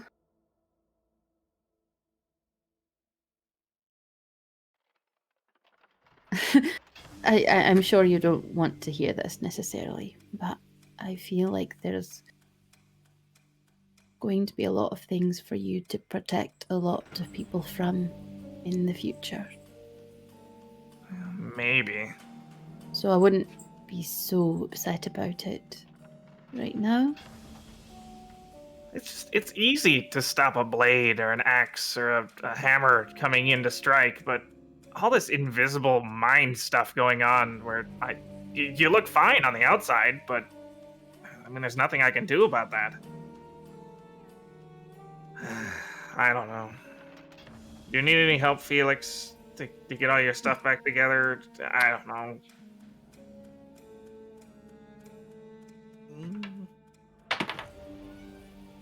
You see him kind of folding some books like into a pocket dimension, and kind of tilt his head back a little bit, and he kind of turns around with a large tray of medicinal components. Actually, yes, if you could get these to your healing instructor, I would be very appreciative. Yeah, I'm good for that at least. I can deliver that, sure. And he'll take the tray and start sulking his way off to Fiddy's. I'm gonna go with Zane, Headmaster. I think you don't should. I don't think it's best to leave him alone right now. So, I'll meet you back in your office after we're done. And she'll sprint off after him. Zane, wait up! Yes? What is it? I'm gonna go with you. Oh. I don't expect we're gonna be ambushed on the route to Fiddy's office, but sure, if you want to. No. It's just you don't seem okay either. So I don't know I that got no can reason to be not okay. I mean, you've got all your stuff going on. I just feel bad that I'm not able to help with any of it. Kind of swore to myself when I, took up training and helping people however I could that, I'd make things easier for them. I'd help them with their tasks. I'd carry things for them. I'd polish. I'd clean. I'd do whatever. I thought I was working towards that with Kiara, visiting me and asking me to be an agent on her behalf, protecting people, but then we've got situations I have no ability to protect anybody from anything, and I can't even see what the problem is. Right, but that was just a couple of weeks ago. I mean, surely you don't expect miracles to happen in a month, right? I don't know. I can cast magic spells now. I never thought I'd be able to produce that sort of thing, and here I am. Despite all my years and months of study, now all of a sudden I can. It's kind of weird. That's kind of cool, though, isn't it? I don't know. I don't feel like I'm working hard enough to earn any of this.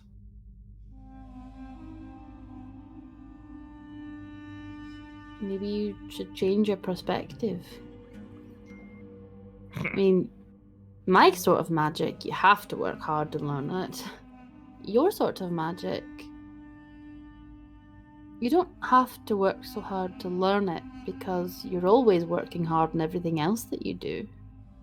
It's more of an aid, a boon, a gift. That's how I see divine magic, anyway. No, I believe you. You're right. It's just over the past couple weeks, I was leading people through the mountains very young, like right after I left the clan, before I even had any training. Mm-hmm. And it just I'm back to that, doing the same thing that I did before I knew any better, before I had anything else I could do, and I don't know, it just reminds me that how far I think I might have progressed down whatever path I'm headed. I still not barely started. I can still see home as I look down the path, even though when I'm walking it, I feel like I'm halfway up the mountain, Really? But I believe you, and I think I understand what you're saying. Though I don't know it, I've never felt like that before, I don't think. Well, that's good. I wouldn't want you to. Good thing that you're feeling this way, though. I mean, honestly, I've never once thought about things I could do to help other people, just sort of help myself. And I think we both know that Eris has never thought about helping anybody else in his life. No, I have got that impression from him. He seems like he might have wanted to, but it didn't work out for him at one point, and now he's afraid to. Like some sort of traumas making him become a jerk. Maybe.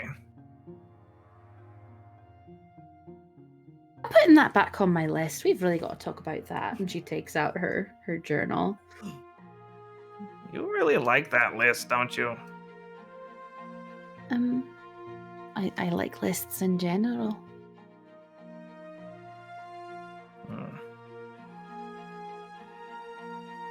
Well, I suppose we better get these herbs back to Fiddy, and I won't mention who we met in the mountains, and then we can go and talk to the headmaster, tell him about what's going on. I don't know. Sort of sad that we can't tell them that we found Darcy. But Yeah, seems like she really would have wanted to, at least know she's still alive. The way she talked about her was like she was a myth. yeah.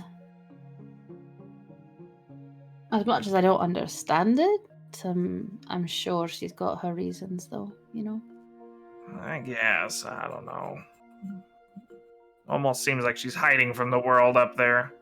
She could be down here saving people on a daily basis, but she's staying up there so she'll be able to save the people that need her, even though it's impossible to reach her if you're sick. I don't understand. Whatever the case, there was no changing her mind, so...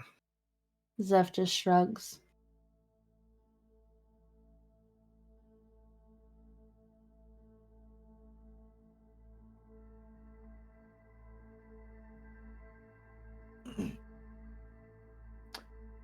Okay. So as you guys kind of make your way to Fide's office and hand her the supplies that she lent to the headmaster, she just kind of you see her kind of working on a few things, and she gives you a appreciative nod as you kind of set some of the stuff down and on her work table. And as you guys are heading over, we will cut to Eris and Maverick waiting in the headmaster's study. Oh my gosh! alone. Yes, please. And he's Eris. Where are you sitting? Where are you standing? In the headmaster's desk. You're sitting at or on? No, like, if I can sit at, like, in the chair, if it's not spilled. Oh, like his chair? Yeah, absolutely. If you want to. Yeah. You see Maverick's kind of doing that thing where he's sitting on a countertop on kind of the side wall and kind of holding one knee up with two hands. So, where'd you get the scar? Well, long story. So, I'm not telling you. Where'd you get put in a coma? So, no information would be leaked to any of the enemies I might have? That's not my question. I said, where did you get put in a coma? Oh, where? My bad. Over near Prolith there. What's your favorite color? Silver. Okay. I'm just gonna double back to the first question. What's Okay. causing you to push everyone away? I don't push people away. I just have certain people I like, and everyone else, well, And that involves maybe 2 or 3 people then? yeah, maybe. Is there a reason for that? Yeah, definitely is. The less people you keep close, the less people disappoint you. Oh, I know that. Yep. I mean, I'm sure you have your circle as well. Less so after I got into this life. Not a mistake I would make again if given the choice. Yeah, that might... Eris kind of like opens up like a little bit hearing that.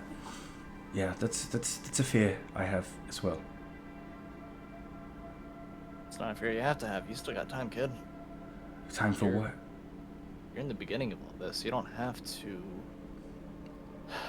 be so closed off. You can let anyone you want in. Well, I get that's not going to be me. At least maybe not yet. But I guess, well, Zane and Z are a good start. oh, so you're opening yourself up to them? You are. Oh, yeah, I am. I try. They're not really used to my kind of lifestyle. Yeah, well, you're not used to theirs. But I'm trying. I'm making an effort. That's all you really need to do. You get that down, and everything else gets a little easier. Yeah. So, I tripped you. We'll just bring that elephant out in the room. Yeah. Are you a vengeful person? If I were, do you think I'd tell you? I don't think you would, and this is why I'm sitting in the headmaster's desk. This is giving me power. This is giving me the confidence I need Power. to... Yes. I feel You it. think that chair's saving you? Yes, in my mind. Yes, of course. Of course. It's the reason I'm talking the way I am now. I feel like... Well, it's smart, because I'm not going to test that shit. Yeah, I would not either. Oh, and I do... When he says that, I just came into realization... Oh. You think this is, It can't be trapped. He would never... Well, I don't know if it's trapped, but I definitely know that if anybody were to attack him in his own chair, there would be some repercussions. I'm not going to attack whoever's sitting in that chair. I see, I saw that. I knew that in my mind's eye. Oh, shit, give me a minute. And he kind of begins to open a couple of cupboards, and he's just kind of looking through. And kind of pushes his hand through and pulls his sword out. Oh, fuck. And he kind of shakes off some, like, shadowy goo, and every fucking time, that one. And he just kind of slides it back onto his back. Ugh. Hey, how did you know about my scar? What do you mean? You asked about my scar. It's on Yeah. my back. Not many people see it. I mean, unless you're paying close attention to my neck area. Oh, this is, well, shit, this is an awkward conversation then. That's not at all what I was talking about. I meant the mental and or emotional scar that keeps you so closed off from everyone. That's, plain as day to see. Ignore what I said then. Ignore everything. I'm not going to, but I'm also not going to tell anyone. Cool. So you think I'm emotionally scarred? Absolutely. You're not wrong, but... Everybody's got some scars like that. Defensive walls are never bad. No. I mean, as you can see, I put up my own. Yeah. Some of them help. Some Yeah. of them get the people that are closest to you and you care for incredibly angry with you. There we... You think they're mad? Oh, Z? Pissed.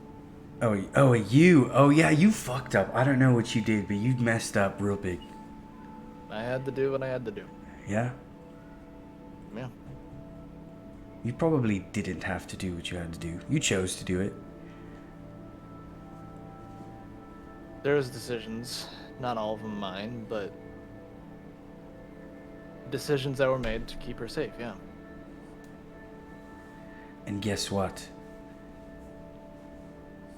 We're not safe. You're probably We're gonna hear never about it. safe. You're gonna hear about it when we all come in, but we're talking about a cryptid being unleashed. Oh, she told me. Yes, we're not safe. No, So we're what, never safe. what you did it even matter? Like all you did now is Gave us some time. time for what? We're nowhere near ready. Figure out what the hell to do about it. That's what her father's been doing this whole time. That's what everyone who knows has been doing this entire time. And it doesn't seem like we've gotten anywhere. Well, you'd be surprised what could be accomplished in a few years. I used to steal, and that was the biggest part of my life. Well, Now it seems pretty small. theft? Yeah, of course it is. Yep. You're not small. I mean, you guys being in the center of this, that's a big role to play. Yeah. Pretty important. Wait. Why do you think they're all taking this long? Well, I saw them kind of take a minute. They're probably talking to the headmaster about a few things. And you think fighting takes more strength or skill? Combination. But what's more important? I mean, in my experience, I've fought things much stronger than me and come out on top just because of battle experience, skill, training. Yeah. Okay. It all adds up. I mean, strength, yeah, strength will get you pretty far, but strength isn't the only thing that carries you. And do you like gold? Gold helps. If I gave you 3 gold in the middle of our conversation, can you just work your way in? Fighting isn't about strength. Just that phrase. This about the. And I want to roll persuasion if I can. Okay. Yeah, go ahead. Oh no! Natural 1. Yeah. Total? Natural 1 plus 8 is a 9. I freaking knew it. Oh, dang Yeah, it. that's the sound of dejection. Oh, no. I can't help but think this is trying to settle some kind of bet. No, it's not a bet. It's me being an I'd ass. actually, you know what? I would love to help you out with that. I'd love to add that into a conversation. Okay. And he kind of begins to extend his hand a little bit and pulls back. You did trip me, though. So. Wait, no. Come on. It's all love. It's all love. And the door opens up, and Effie and Zane walk in. Damn it. Oh. And he kind of sits back and is leaning up against the wall with his hands on his knee again. You just... You were alone? I thought the headmaster was gonna come and be with you. And he teleports into the room. He kind of walks in, goes over to a couple of bookshelves, grabs a couple of books off the shelf, snaps his finger, out of the chair. Yes, of course. And I just move out of the way. And he walks over, sits down, and puts some books down. Right then, what is it we are going to be talking about then? I figured it was something you wanted to bring up. Definitely something we all need to talk about. And I go into the full story, describing everything. And apparently I also had visions of it when I was a child, although you probably already know that. Apparently everybody knows about me. So that's what's going on. He's kind of been just nodding his head the entire time. So Darcy's doing alright, that's good. And he kind of grabs one of his books, wrong one then, and he turns around and begins to scan his bookshelves. And he kind of tosses one book behind his back and it goes into place. Okay. I lean over to Eris. I don't think that was your skill. I think it's just what he's got done with his books. Cryptids. You're wrong. Cryptids. Got it. Alright. Well, here's what we're going to do. I will be looking into this further. I will speak with some of my friends, some of my contacts, and a couple of the other academies. And the rest of you will go to school. You can't What? be serious. You cannot be serious about this. Do you really think you're prepared to handle this? No, I don't think I'm prepared, but you really think I'm going to be going to class when I have this over my head? I need a therapist. We can provide one for you. Alright, done. I'll go to school. What's going What to the- class gonna help with something this big though? Like, is anything we learn in this school gonna be enough to prepare us for anything like that? Every little thing you find in this academy, everything you learn is going to help you. But if you're not here to learn it, it does no one any good. Right. Yeah, that's bullshit. Excuse me. We've been on a need-to-know basis for a really long time, and they need to know. We both know that. Even so,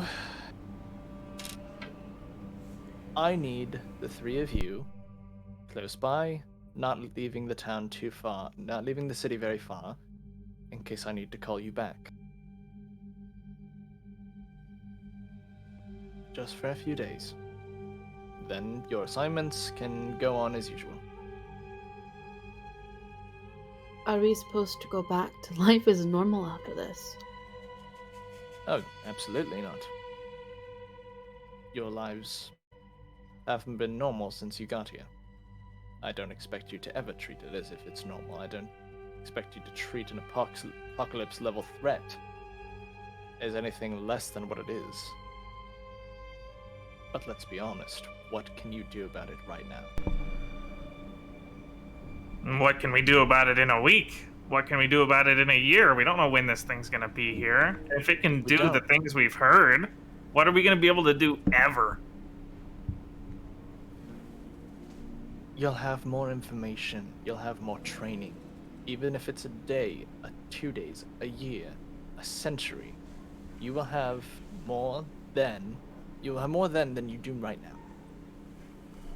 I don't know about the rest of you guys, but goblins don't live a century. If we don't do something sooner rather than later, I'm not gonna be around for it. Well, I would rather not be around for it. I'll die in about a century. I'm cool with that. You don't Oh. know that.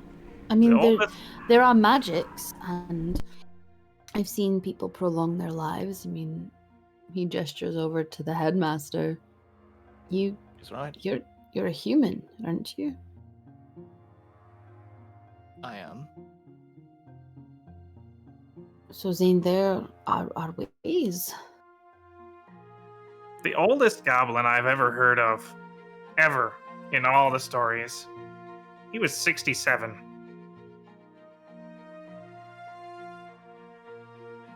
You're not a normal goblin, though. I mean, goblins, they are able to see very well in the dark. You can't. Okay, so I'm a goblin with disabilities. Is that going to make me live any longer? I don't know, but what I'm saying is certain people live longer because of magic, and you don't know that there's not going to be some sort of magic that's going to extend your life. I believe it already has. What? What makes you say that? Kind of points and clicks at your head. That's not something natural with goblins, is it? No. Every time I've asked anybody about it, they've either not known anything or they've said they can't tell me recently. The warden claimed to know exactly what it was, but I wasn't allowed to know just yet.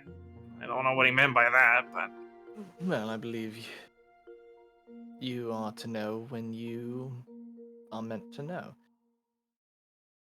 That being said, Mhm. it comes directly from a realm of chaos. Very powerful, very, very dangerous magic. Chaos magic? Correct. When would I have come into contact with chaos magic? I'm a nobody goblin from the mountains. I don't even have a And- clan anymore. And when did you pick up that rock? What rock? Rock in your head. When I was younger. Well, I recognized the Oh. shape was the same, but you're saying I actually have a rock in my head? And now you're stronger, faster, and more powerful than goblins you've seen. I guess. I thought that was all my training with Traco and Well, of course, it's all of training. them. Everything. Training is important, but you catching on faster than everyone else, that's not training. That's partially talent, but augmented talent at that. I mean, I said it myself when we first met. That normal goblins, they're not exactly puzzle solvers. Right. I did mention that myself when we talked to those goblins out of town. how stupid they were. I wouldn't say stupid. They're just not. The followers. Yeah, well, yeah. You're not. Otherwise, you would have been one of them. I don't know. I mean, I don't really remember how I was before I got hit in the head like that, but I can't say for certain I wasn't like them. I don't know. What do you mean chaos magic is making me stronger anyway? Like, It's augmented. You have energy about you that's not natural for your kind. So are you saying he's not a goblin? Not sure what he is now. If a human came into contact with it, wouldn't be strictly human. Somebody who is born of different species is not necessarily elf nor triton.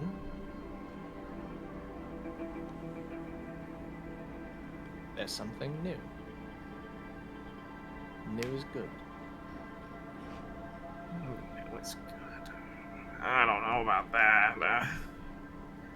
I'm not that much different from a goblin. I just maybe I'm a little smarter. I learn a little faster. That doesn't make me not a goblin, right? I mean, You I- also nothing- got black blood. And you don't have goblin vision. Not saying you're Is- not a goblin. You're just not strictly limited to. Just as I'm not strictly limited to being a human. And also, there's nothing wrong with being a goblin. It's nothing. Absolutely. Oh, no, not at all. I'm just saying there are differences that we've seen in you. Yeah. There are. Then differences you'll all continue to see in yourselves and one another. I'm not trying to oppress what any of you can do.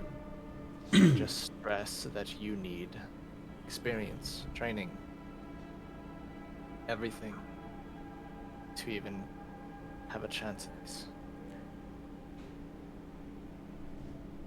Right. Well, the warden said that this cryptid was more powerful than even the gods could contain. What hope do we have, no matter what training or information we gather, of, even slowing it? We have probably the most powerful weapon in any arsenal of any living creature. Mortal What's that? ignorance. The gods know there's nothing they can do about it, so they can't do anything about it. We have no idea what we can do. We have no idea our capabilities. We don't know what our limits are, and when we do, we push through them. That means we don't know if this will work. We don't know if we can beat this creature. Because we don't know, we have a chance. That little area of the unknown. Who's to say what's going to happen?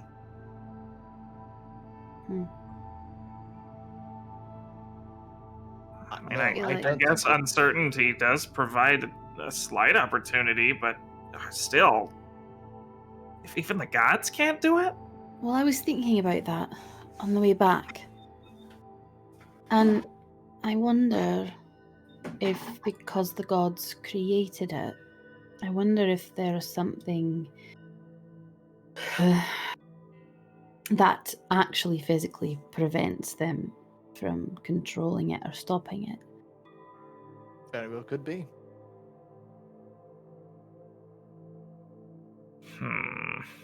Whereas us, we don't have that limitation. I don't know that that's for sure the answer, but to me, it's sort of the only thing that makes sense right now. There's a large belief that when everybody knows of this creature, when everybody is privy to the information that we all have, it will become stronger because more people will believe in it and more people will fear it. Everybody will be thinking about it. Every god in existence has devout followers, but not everyone believes in the same one. Right. If everybody believes in their fear of this creature, it'll be stronger. If everybody's beliefs are skewed from deity to deity, each deity only grows so strong according to their following. At least that's the belief. So you're saying we should get everybody to believe in one deity so it has more power? I'm saying we should show everybody there's nothing to be afraid of. Or But rather, not tell them about it at all. Correct. So live life as normal, go to classes, and train. And bear the burden that we all know. That is what makes you an adventurer. It's what makes you a hero, if you choose to be. Headmaster Felix, my memories, the ones that were suppressed because of this, can you bring them back?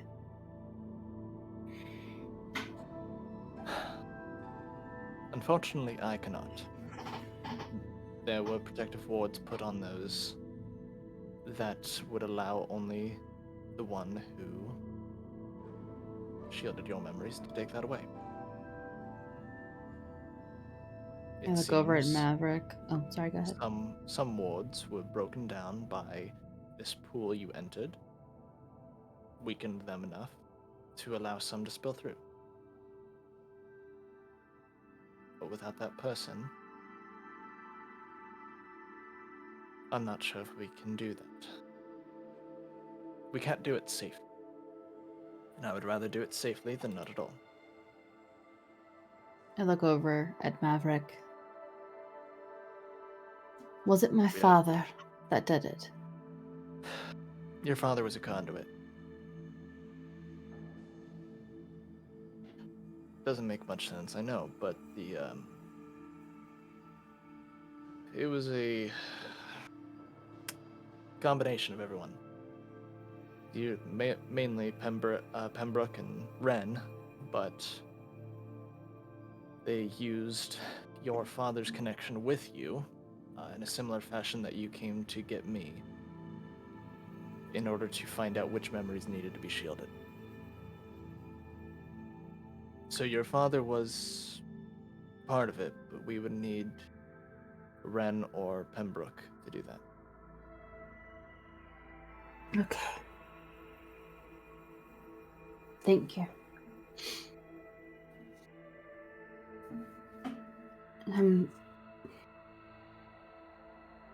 I look back at Eris and Zane.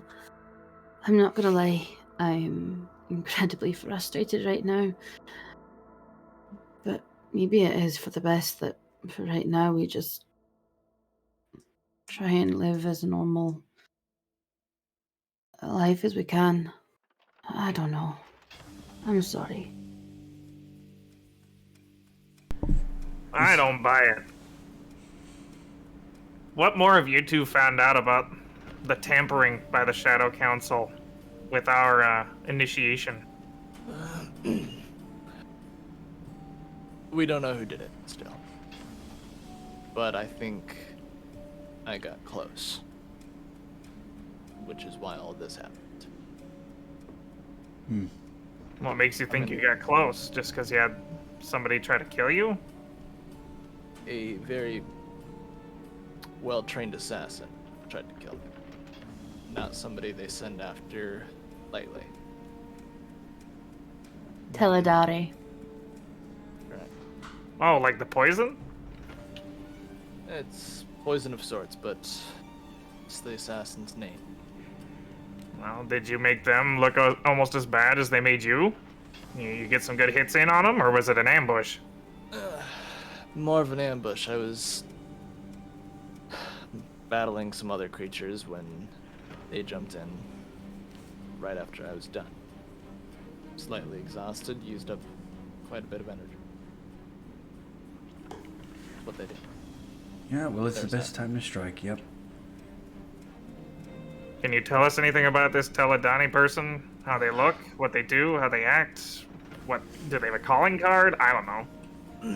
Best I can tell, they are from a group of assassins in Prolithair.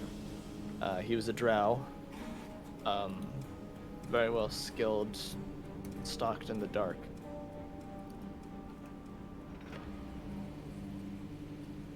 Really didn't get much of a great look at him. He never attacked from range. He always had a kind of closed his eyes, trying to remember. It was a sickle in one hand, in his offhand, and then a short sword in the other. He used a sickle and a short sword from range? No, he didn't try anything. Oh, he never does ranged. I got you. Not from what I've seen, no. That's his first mistake. Range is the best way to go. Sometimes.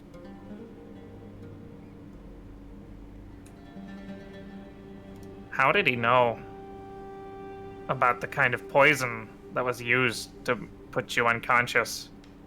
The poison that supposedly Zeph's dad's the only one, or at least was the one who developed it?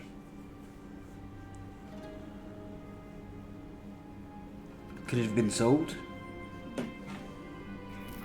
No, not sold.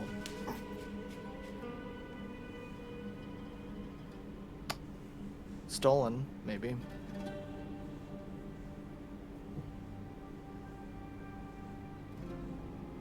And if they stole it from her father, they would have to know what they were looking for, and they would have to know where they stole it from the father at. Someone with enough information to know where Oz would hide something like that.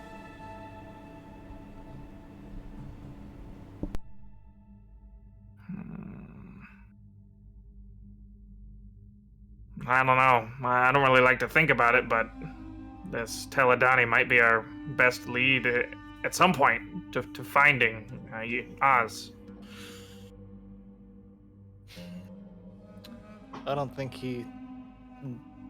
Well, he might know where he is, but I don't think he's protecting him in any way or anything like that. I wasn't going after your father at the time. I was chasing leads on the three of you. Right.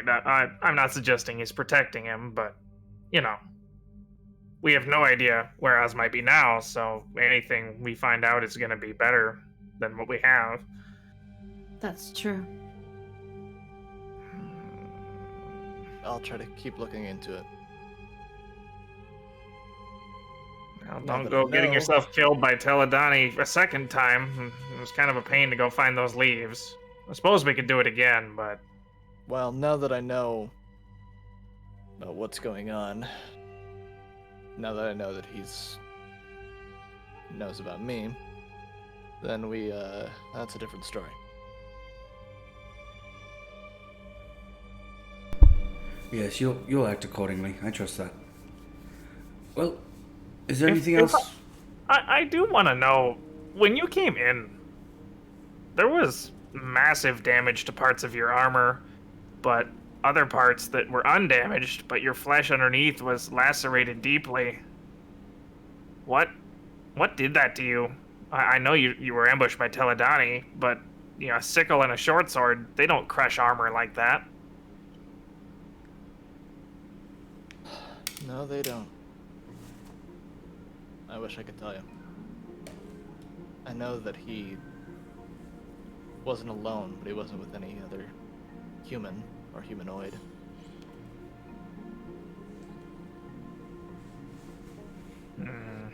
He doesn't have a weapon like your sword, does he? That No, seems to ignore armor. Well, mine doesn't necessarily ignore armor, just... Well, Went right through Nyx's breastplate. that breastplate was mundane. Something that's magic can slice through the mundane like it's butter. Right. But no, he doesn't have, to my knowledge, any artifacts or magical items on him. Okay. Well, if you think us going back to class is for the best, I agree tentatively. We're not going to get stronger without trying, sure. Are there any classes that talk about this chaos magic stuff? I've never heard of it before, and if I'm touched by it or whatever, I'd like to know more about it. You said it could be dangerous. I don't know. I can speak with Professor Valerian and see if it's something he'd be, well, if he'd have time to enlighten you on the subject. Can do my best to make some room for him, help him out with it. I'd appreciate that. I'm sorry for being, the way I am. Just not every day you feel like you can't do anything, and then you're told that you aren't what you think you are, and I don't know. Nothing to apologize for, Zane. Life comes at you, you don't really know how to take it, so you just do. Whether it's good or bad.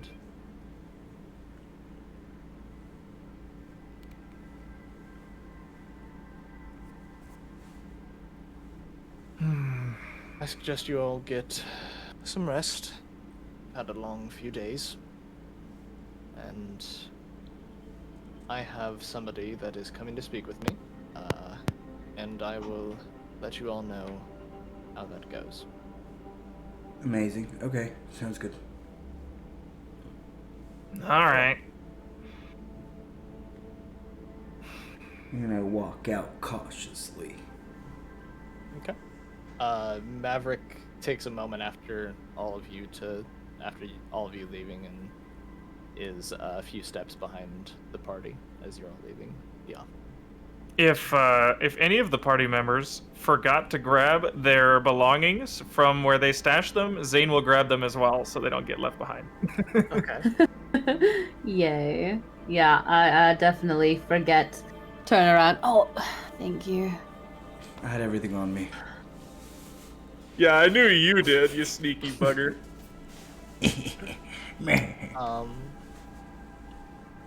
And as you guys all kind of leave the office as well as the building, you see Maverick kind of without a word begins to leave the campus and go to the city proper. Where are you going? Oh, I'm going home. I need rest too.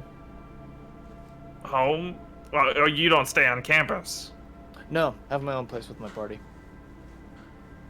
Oh, you're so cool. Well, this party, your party. I mean, we've only ever seen you running around. Due to experiences I've had, they're more of a party and I'm more of a when needed. We used to be more of a party in my early years, but... Well, I'm sure they were worried about you. You should go tell them you're all right and you made it out of your coma safe. Yeah. If you guys ever want or need to come by, he kind of writes down on a little slip of paper and hands it over. There's the address. Just in case. Thank you. Thanks. No problem. Keep each other safe. I'll be around. Well, And he kind of begins to walk off. so are we going to sleep or are we going and... Wait, are we walking away? Can we walk away? Yeah. Oh, we're walking away, okay? I go. So we're going to go to bed or are we going to learn some Celestial? And I bring out the book. Ooh. Did you steal that? Yes, I did. No, I borrowed it. Stop, we're going to put it back. But... I don't think that's part of the library. You know what? He said we need to live life as normal.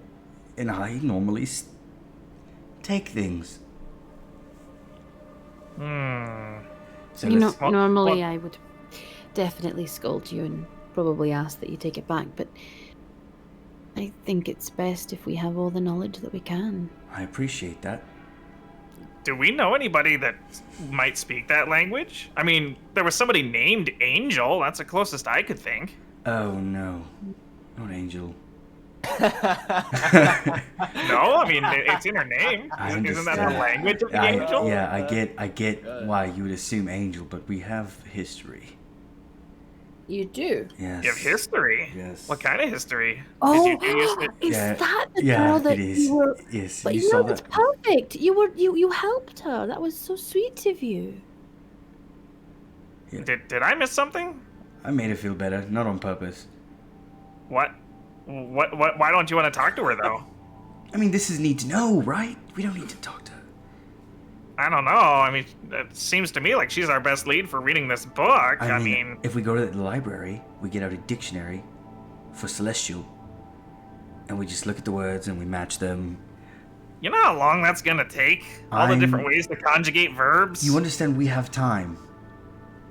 No, I do have. I would like to actually make an effort over the next 10 days, just be in the library and start learning Celestial as my language.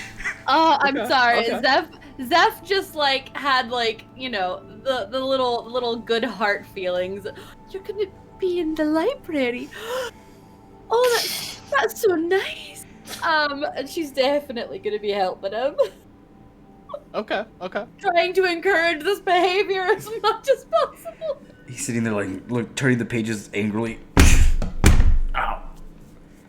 I will try and help him because, you know, I've learned a couple languages that Yeah, sure thing. that were not natural. So Yeah. Zane, anything for you? He's still very confused as to why he doesn't want to talk to Angel. And I would be tempted to say that at some point, after a long night of studying or something, maybe they fall asleep in the library. You'd be like, oh, hey, I'll just borrow this book. We'll go see what she has to say on it. You Okay. understand that this book is for Master Eyes only, and we stole it, and if we give it to her, I would have explained this to him, because I don't think he understood what I meant when I implied it, but look. No, he did not. You have to beat him over the head with Look, it. okay, look. I took this from the headmaster. Yeah? That's not you. I share this with you two because you are my party, and I trust you to rather beat me into doing the right things rather than rat me out to this headmaster guy. We don't even know him. So, if we bring someone from outside of the party in on this, then they are burdened with that knowledge. And they might feel conflicted, like, what do I do? He stole from the headmaster. You know, cry. We don't know how to react, so I would just not want you to take it outside of us three. Right. It's not that I've made. Okay, so the reason why Angel's interesting is because I talked to her on the first day, and I tried to lie to her, made a complete ass of myself. We moved on, but this is more so. Let's keep this in the group. Right, so my other idea on how to read Celestial would be to invite Kiara to come look through somebody's eyes again, because she would probably speak that language. Why are we bringing other people on when we can handle it ourselves? I'm just trying to help. It's all right. You're asking for help. You're not trying to help. We got this together. Come on. Sit in the library with me. We don't have to be training all the time. Just support us. We got this. Please. No, you can learn your language, do whatever you want to do.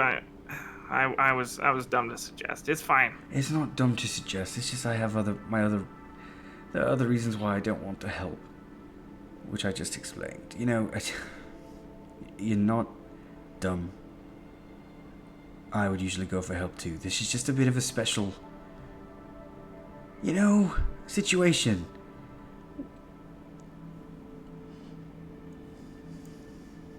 Effie. Do you not want to learn Celestial? Oh no, I'd be fine learning the language. It's I don't know. I'm just stuck on not wanting to waste time when we have maybe so little of it. I don't know if I'd feel better if I knew when this thing was coming, but it was like every moment we don't spend actively preparing for it, we're falling behind, you know? Yeah, I do. But I don't think that your idea's bad, actually. It's not. It's not a bad idea. I feel like if we start having a hard time, asking for help wouldn't be the worst thing in the world, right? It's just how I think. You know, I see something that needs to be solved, and I try to think how I could use things that aren't really supposed to be for that to fix it. Like with my armor. Right. Like with languages. You know, if I don't know a word, I'll talk around it. I don't know. I like to... I like to use things that I have to fix problems, so I don't have to go find new things that are actually made to fix the problems, you know? I understand. And that's completely yes. good. That's valid. But like I said, there is a reason why others can't know. Right, I kind of don't want to show this book to anyone else either way, because one, we really know what it says, and if they do speak Celestial and it says things that they should not be known about, Yes. we could get in trouble. That I totally understand. I'll get in even more trouble that I've spread information that I'm not supposed to have. So let's Right. just... That it's just more so to help me. By doing this, you're helping me. And by helping me, you help us to the end. But that being said, if we do get stuck, if we are having a hard time maybe absorbing Celestial, I mean, it is a relatively difficult language to learn. Maybe it wouldn't be a bad idea to consider. I mean, if he does have like a really strong bond with this Kiara, and she's willing to help us, maybe it wouldn't be the worst thing in the world to... I'm saying we're not going to have problems. Okay, but I'm saying, on the off chance we do, keep an open mind. I would rather return the book than get in trouble. We're not going to get in trouble. Do either of you know what stealing means? I know what stealing It's means, not. Eric. It's what I'm not supposed to do. And I took a book from him, and we're reading it. If you guys don't understand this, I mean, like if we bring someone else in that we can't completely trust. Kiara's a god. Yeah, you remember we had the divine visits, me and her. Kiara's your visited me. god. No, I don't. No, I didn't know Kiara. Oh my. Okay. You know, go talk to your god about it. Oh my god, I thought Kiara was some random person. Shows how much you pay attention to what I say, Eris. Sheesh. Hey, I'm not You here. don't even remember the god I serve anymore? No, it's your god. What am I gonna do about this? Hey, it's different. That's completely different. If it's your god, of course, yeah, go talk to her. Have a great time. Yeah. I mean, I've never heard of a god, Kiara. Sorry. But yeah, talk to her. It was just a suggestion. We don't have to do any of it, but No, I know, as long as it's not school campus, man. Hey, go take the book right now. Go do whatever you need to do. I Okay, don't think well, Kiara's gonna rat me out, right? I mean, maybe let's not do this here. Maybe we can go get a couple of books from the library and go back to one of our rooms, and then do what we need to do. Of course, yeah. yeah, I mean, Kiara used Mel as a vessel, I guess, last time. Maybe she'd do that again. I don't know. No, I don't want Mel. Yeah, no. Well, I don't know for certain, but I know after Kiara got done talking through Mel didn't remember any of it, and she thought she had a dream or something. Oh, I don't know how I feel about using people's bodies without their permission to have God speak through them, though. That's kind of weird. I give strict consent. Kiara, you can take my body whenever you need to. give you ultimate consent over my body, by the way. Oh, no. No, not in. Why are you guys saying that in game? yeah. Like, not like that. Just wait. I'm just saying. I would rather be kept in the party. I mean, Kiara. she is a god. I'm sure she doesn't need to get that. Well, if you Yeah, I'm not do- saying that we would. She like need has a permission, big, but- big blush over her face. The 7th lieutenant of Kira. Consent is sexy. Yes. Consent, always sexy. Okay, cool. No, as long that's amazing. That makes me feel so much better. Yeah, who did you think we were talking about this whole time? I didn't even know. I was like, who the hell is Kiara? I don't know who this person is. And now that I know it's a god. Okay. Yeah, that's fine. Well, maybe in the future, if you don't know who we're talking about, you should clarify before you immediately, go against whatever it is just because you don't know. But I don't why, know. is, That might just be why me. is clarification on my side if you're just giving me a name? What am I supposed to say? Okay, first off, who is Kiara? What kind of affiliation does she have to you? I don't know this. I mentioned before talking with a goddess named Kiara in my sleep. I thought you might remember that. It's kind of important. Obviously, it's not important to me. I have things going on in my life as well. You understand that, right? Like, with gods. I understand. Okay then, so not everything is centered around you. I'm sorry I couldn't remember that, okay? Okay. No, you're right. You don't have to be hostile about it. Are you kidding? He just got mad at me for not remembering a name, but I'm hostile. Okay, but I mean, it's the name of a god. I mean, Oh, yeah, okay. I don't understand why you didn't remember either. You understand that just because it's the name of a god, that doesn't mean anything to me if I don't believe in gods like that. Right? Okay, what? It's sorry. like asking me to remember the king of another area that I don't even live in. It's like the king means nothing to me. Why do I need to know that? Right? Because your teammate, your party member said that they were visited by a god? Yeah. I mean, that's it. That's a big fucking deal. You know, it is a big deal. And we are all going through things. And to have those kinds of expectations, like I need to know the names, I feel like that's a bit much. Well, maybe if you told us what you were going through, we'd freaking care about that. I don't need you to care, okay? I just need you to stop judging me for not knowing things. Right? I am going to storm off to the library. No, you got a point, Eris. I shouldn't think I'm the center of things. You didn't need to know her name. It's not a big deal. That's not what I meant. I'm gonna go to the library too, maybe. Eris just sits down. Well, that was a loss. And then I lay down on the grass. As you are laying on the grass, there is a little kind of rush of wind. Really nothing to you. You're pretty, constantly have that little aura of wind about you. And as you kind of look up a little bit, or like kind of open your eyes, there is a piece of paper just kind of sitting folded onto your face. I look at it. Ivy Cliff, dusk. Ivy Cliff, dusk. I guess that's something to do, and I put it away. And I make my way there. Okay.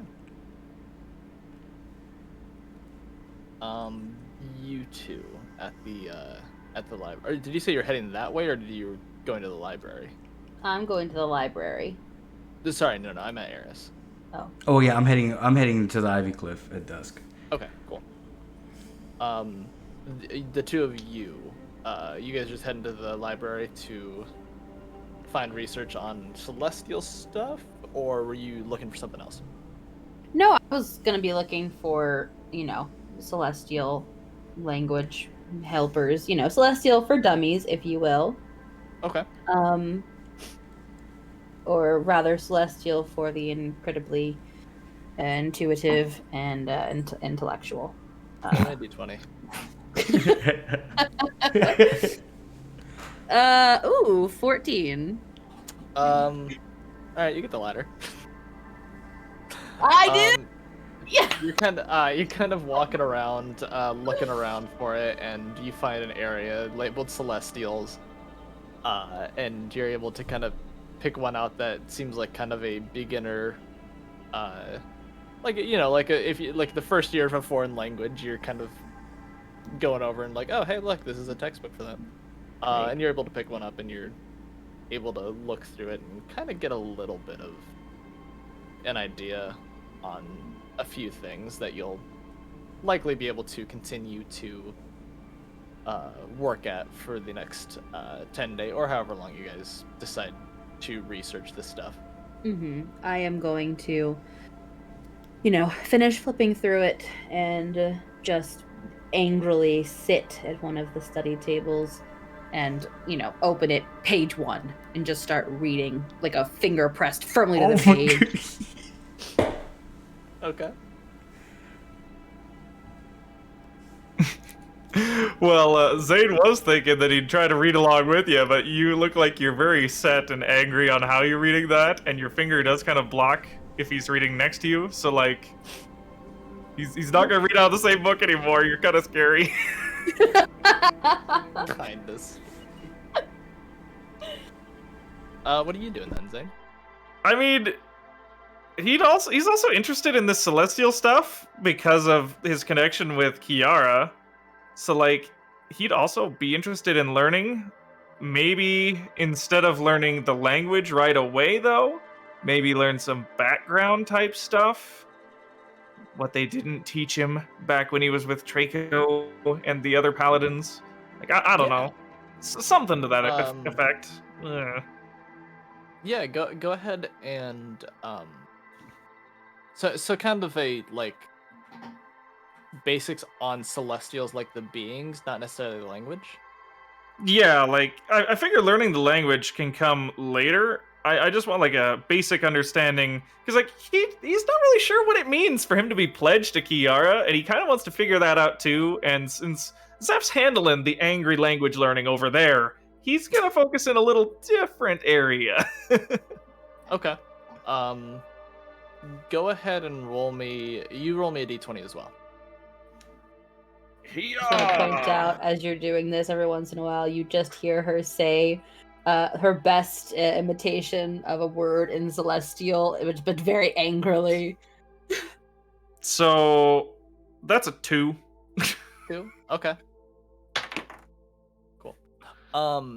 You are going for you kind of are looking through some books, kind of looking through some shelves, trying to find one that is right. You're not finding really anything that is kind of catching your attention in that subject, and then you kind of on one of the those little carts that librarians would usually put books on to put books back after they've been returned.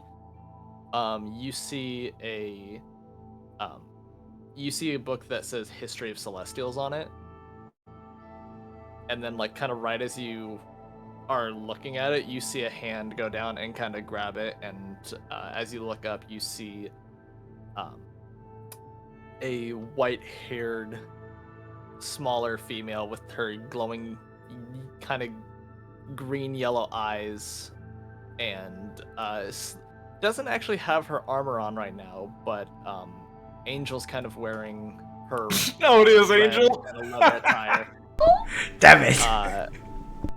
And you see her kind of take a look at it, tilt it to one side to read the cover, give it a nod, and then look over in your direction and kind of give you an awkward smile, and then kind of goes off to sit in a nook. Hey, I was actually hoping to read that book you just grabbed. Not that I need it more than you or anything, just Oh, I mean, did you want to look at it with me, I guess? I mean, I guess I could. If you don't mind. Yeah, I'm just looking up a few things. You can look at it with me for a bit, and then when I'm done with it, I can just let you have at it, you know? Sure. I recently became a lot more interested in finding out about the gods, so which one? Yeah. Just in general, but I suppose if I had to pick one in particular, probably Kiara? Yeah, why not her? Oh, Kiara. Yeah, I love Kiara. Oh, you know about her? Yeah, of course. Oh, perfect. What do you know about her? Goddess of protection. Kind of looks for people who are wanting to help others. Not a whole lot is known about it that I'm aware of. Oh, so there's no special entry in that book there that might concern her or things like her? We can check. Sure. Yeah. He'll kind of shuffle over and try to find some way to watch the book at the same time as her without, being too awkward about it. Yeah, cool. And you both begin to kind of look over a few things. Out of curiosity, who has the Celestial book at the moment? I think Eris had it. Yeah, I do. I still have it. Yeah. Okay. Let's cut to Eris real quick. As you kind of get to Ivy Cliff, the sun's starting to kind of begin to set, so things are getting a little darker. You make your way over to the Ivy Cliff district to the west of the city. And you begin to kind of just sit there for a bit, and as it finally kind of begins to get around to dusk, you see somebody who's kind of standing between a couple of alleyways. Does it look like what am I gleaming off the situation? Does it look kind of shady, or is it Of course it does. It's somebody in an alleyway at dusk. You can see a little bit of a kind of smaller figure, but has a hood up.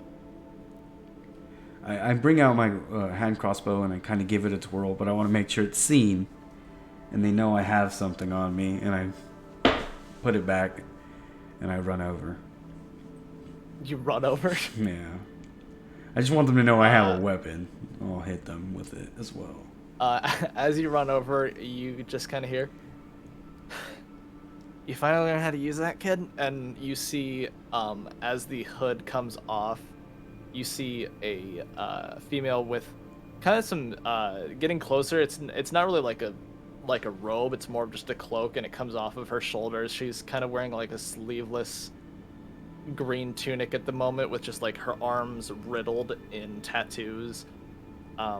Has some amber eyes and matching amber earrings that are like kind of in the shape of a rhombus, with very kind of short cut brown hair that's kind of a little messied. Has kind of in between like a weird pale but also slightly tanned skin and a slight tattoo underneath her right eye. You recognize her as a freelancer who kind of goes around the area taking job after job, and has taken a couple of jobs for your father. You know her as Mirage. Yeah. I've grown. I've just run now. You just run now? That's it? I don't You've just always run. ran. Don't just run. Good. Did you Still, leave this on me? what's that? Yeah, I did. Well, yeah, it got to you. How can I help you? Well, I have a job that I needed help with. Oh. Is it... How urgent is it? It's kind of... I mean, it can be not so urgent. Why? I run with a group now. They're kind of upset with me, but... I Do you need think you can get them here tonight? We can meet a little closer, like somewhere in the High Valley. Look, I can't promise you, but I will try and see if they'll talk to me. Yeah. They're You strong. tell them it's urgent. How does that sound? Yeah, just can I have a little bit of information on it? Yeah, I need help. I need help getting something, and I've heard it's difficult. It's my kind of heist. Okay, I've been itching for Thought it something to might do. be. Yeah. Yeah, just okay. Maybe like meet in the High Valley, kind of near the, not near the castle, but like a few blocks away from the castle.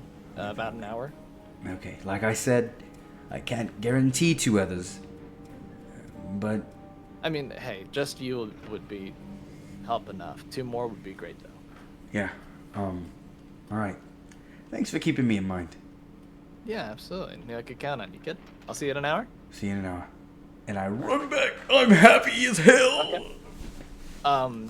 After about an hour of you guys, or sorry, not an hour, but after a while of you guys in the library studying, you're not really in a place where your point of, or like your line of sight is the door, but you do hear the door kind of slam open, and you see a winded heiress kind of come into view of each of you, though you're kind of on different sides of this little part of the library.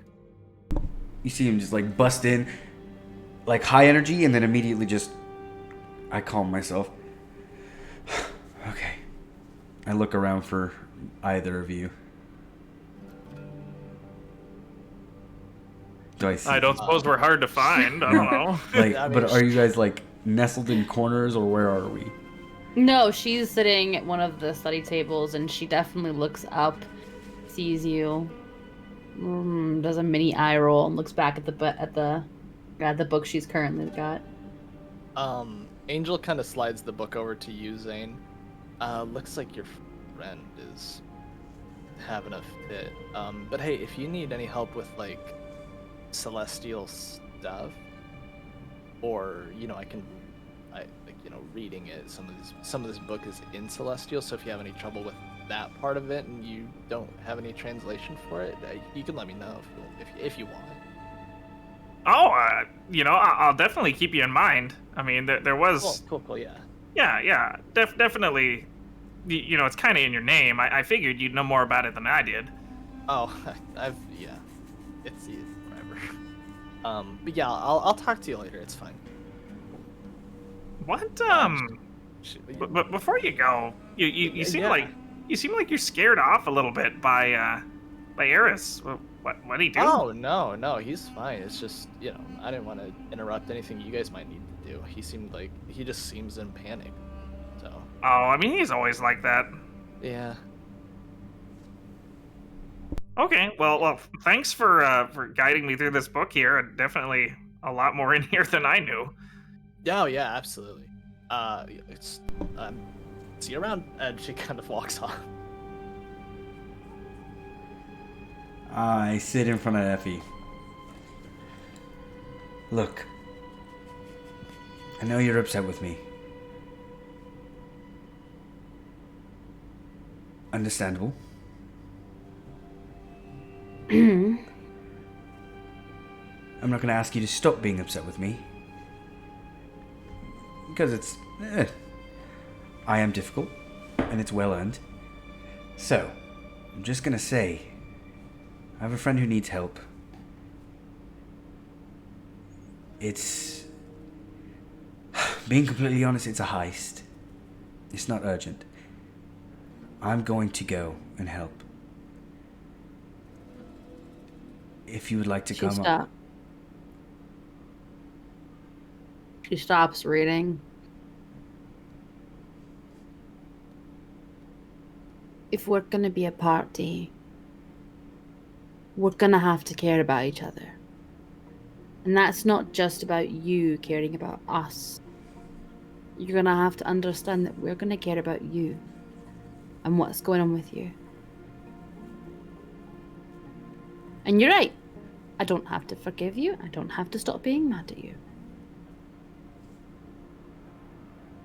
But... And she closes the book. Zane? Yeah? He walks over. What is it? We have a job. A job? I thought we weren't supposed to take any jobs. I thought we were just supposed to focus on learning. Helping a friend of mine. With a what? A heist. Hi, didn't you just say you didn't want to get in trouble for stealing this thing? I'm not gonna. Well, hell, it's not from the headmaster. I'm feel 10 times better about it. What are we stealing this time? That's need to know, and I did not need to know. I'm just more so. I trust her. Her name's. I've been around her all my life. She's taken contracts from my father's guild multiple times, so when she asks for help, I give it. And you don't even ask what you're supposed to be getting? It's not in my nature to ask a lot of questions. Well, that's obvious. As bad as you get after me for asking all my questions. Yes, exactly. It's who I am. I trust that she's not going to put me in any crazy danger. That's what I sign up for. Which is why I'm going to tell you it's not urgent, and you don't need to come. And it is a heist. From who? I don't know yet. So you can make your choice. I'm never going to judge you for not wanting to do something like this. I don't know what you want my help with a heist for. I'm not exactly the sneakiest person around, but if there's anything I can do... I've told you, I want to help you however I can. It's amazing. You know you can leap like 15 feet in the air. That's like way better than any of these thieves can do. So, you're perfect for this. If you say so. Thank you. Oh, and if you did see me over there, I was talking to Angel, but not about how I wanted to talk to her. It was just about this book here on Celestials, so don't worry. Hey, I may not talk like it, but I trust you. Both of you. And which is why I try to keep... Well, I am an ass, and I will say this. Yes, I know this. I will never lie to you, either of you. It's one thing I'm good about. Well, if you say so. So, we gotta meet in an hour. This is why I ran. I thought you said it wasn't urgent. It's not urgent, but I told them to meet up. I'd meet up in an hour. Well, I want to go put my things away and I want to take out this book. So, where are we meeting? About that. Fourth wall, where are we meeting? Christ, you do have a bad memory. I do. It is a few blocks away. It's in the High Valley District, a couple blocks west of the castle walls. High Valley District. About 4 blocks away from the castle walls. I'll head there right now, and I'll let her know we're coming. You guys just take your time and make your way over when you can. Deal? Okay. Okay. Is there anything we should bring or anything like that? Usually go ahead and just bring ropes. Travel light. We might be running. Just prepare for that. It's not... We shouldn't have to fight too much. It's mostly going to be getting evasive, so if you can wear lighter armor... I'm not saying don't bring your armor, but... Don't pack up like you usually do. Alright. I'll just wear what I have worn since we started traveling. Honestly, it's kind of nice being able to move as fast as anybody else. Yeah. And no rations needed. Dinner's on me if this goes well. And if it goes bad, dinner's still on me, but it's going to be a depressing dinner. Right. Well, we'll meet you there. Okay, thank you. And I take back off. Okay. As he does, I like mutter under my breath, "Self-righteous, pompous prick." Just like different, different insults under my breath. I pack up my things. The longer I spend around him, the less I understand him. Is that just me, Zaf, or is he just weird? He's got his issues. I'm very angry at him right now, but I don't necessarily blame him. I certainly don't understand him.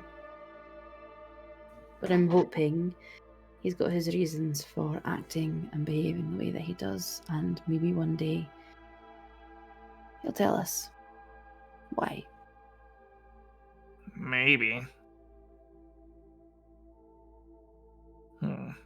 So, what do you have to get ready to go before we go to this thing? Oh, I don't. I just didn't want to travel with him right now. Oh, okay. So, I mean, I do want to go put my things in my room, but that was it. If you're having any trouble with the celestial stuff, by the way, Angel did offer for if I needed any help. I'm sure she'd help you too if you asked. Oh, well, that's so nice of her. Thank you. I'll keep it in mind. Yeah, I don't think she'd want to help Eris very much, but you know, who would when he's acting like this? I think he'll change. He For the better better. change. Better change for the better. That's what I hope. He won't. Dick forever. The hell was that? What? Eris, were you sitting behind the bookshelf waiting for us to talk about you? I'm behind the fourth wall. God. Oh, man. Pops out of the background like a ripping through paper. Okay. So after you guys drop off Effie's stuff and make your way over to the High Valley district, Eris, you've been kind of standing around in the area that you're supposed to meet Mirage for the duration of them not being there for a few minutes, and nothing's really shown up. It's not quite been an hour, so it doesn't really come off as anything. But after a few minutes, eventually, you see Effie and Zane kind of down the road, kind of looking around, trying to see if there's any particular place they're supposed to be meeting at. Hey, you two. Well, there he is. Oh, hey, Eris. Hey, I was beginning to wonder if we were lost. I've never been to this part of the city. it's nice. Where's your friend? She'll be coming. Around the mountain when she comes. Oh my god. I get. Okay, first of all. Sorry, everybody. That's fun. Caught me off guard right there. After waiting for a few moments, you, Eris, you hear kind of some footsteps coming from the east, just down an alleyway. That should be her. And I look towards the alleyway. As you look over, you begin to hear more footsteps. And you see, and you hear they're kind of a little more hurried. Wait. And then you hear some coming from a little bit down the southern road, the north road, and then the west road.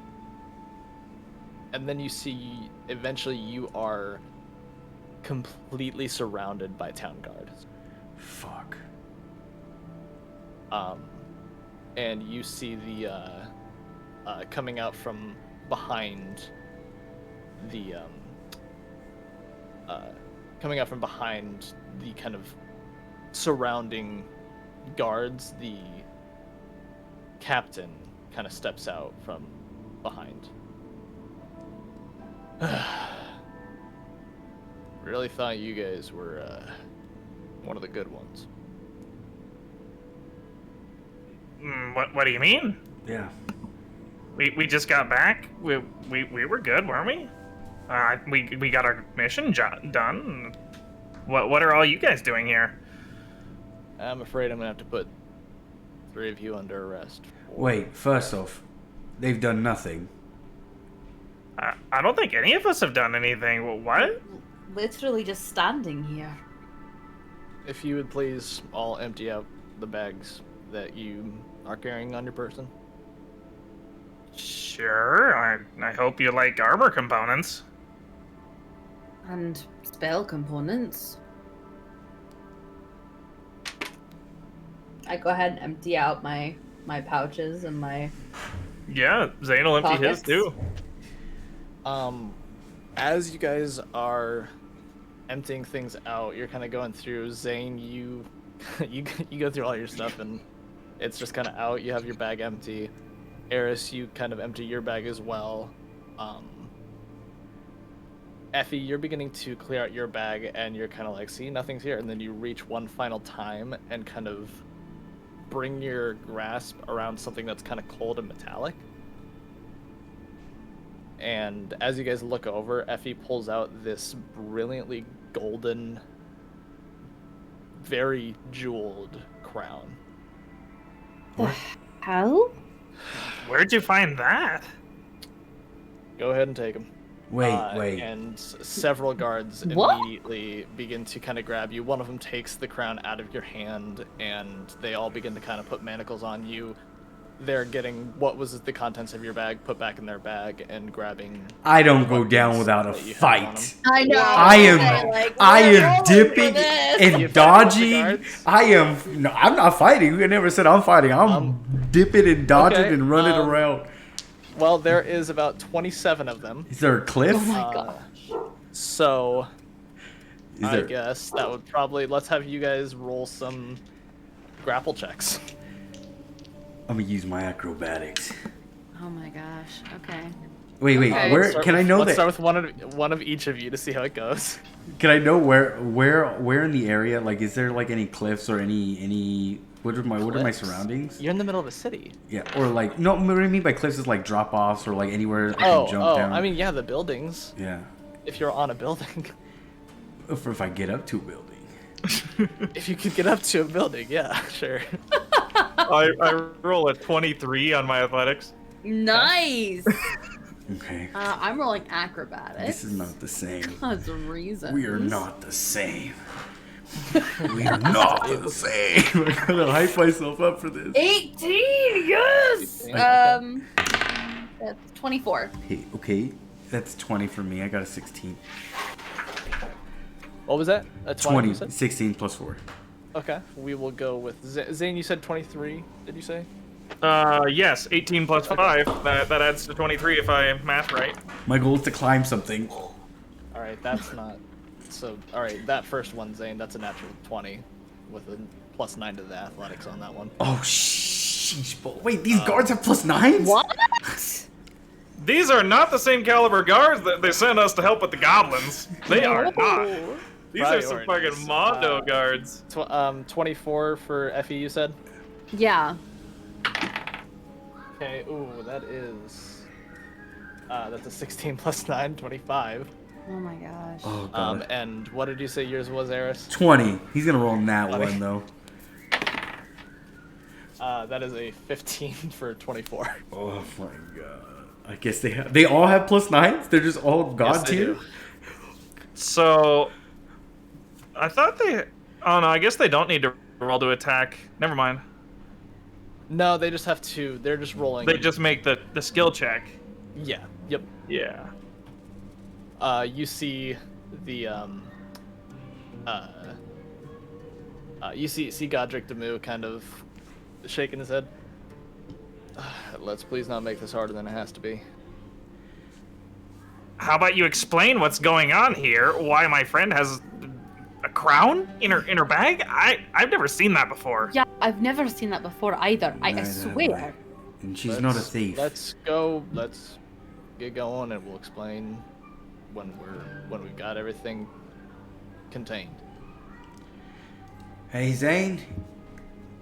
You think What? Kiara can help us out right now? Oh, Probably. please, ask her. But there are a lot of guards though, like Oh, now he remembers Kiara. Maybe she can vaporize all of these men. And you guys are all being shuffled off We serve a god, by the to the way. castle.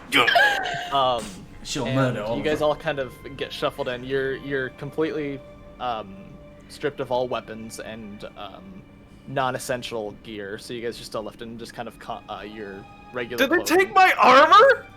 Oh yeah, they definitely. Oh no! They He's stripped not him happy. down. Oh. He is not happy. They put you guys in a. He cell would have tried to together. bite them several times as they were trying to take his armor off. Like, no! Wait, stop, no, I need Zane, this. you're gonna get yourself in more trouble. Please don't. I don't care. They're I'm- not taking my armor. No, please, no.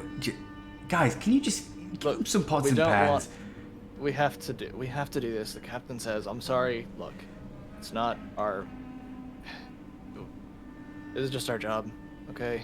I don't care what your job is, you fat sack of shit. Oh Get your hands off my me. god, he doesn't mean it. He doesn't. Oh my Kiara, We don't. he doesn't mean We that. We don't want to have to render you unconscious to do this. Could you please Whoa. just cooperate?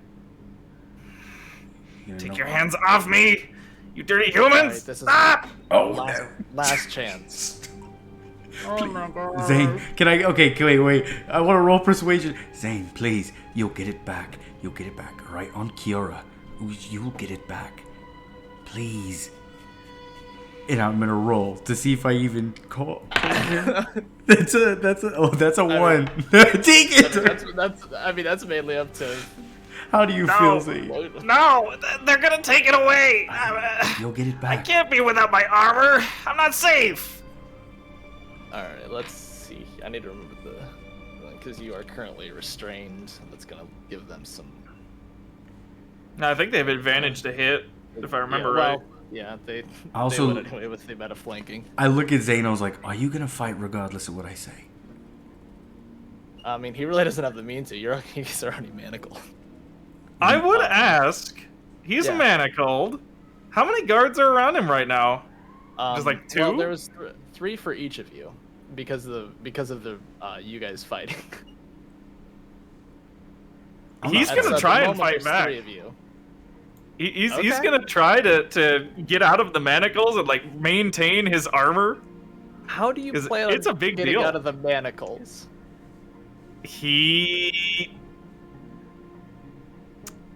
You know what he's gonna do? He was able to jump really far and really strong legs when he channeled divinity before, when he called on Kiara for help. He's gonna do that again. Jump him He's- into he's- the roof. He's gonna double the amount he can push, pull, drag, and whatever. So I think he can break the manacles if he calls on it. Doubles his strength. I think he can do it. Well, he thinks he can do it. That's what he's gonna do.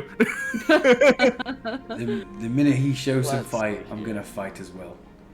Before that, we're gonna see how much you would be able. Like, we're gonna roll another grappling check mainly to see how much armor they're getting off of you first before you're able to get to this point.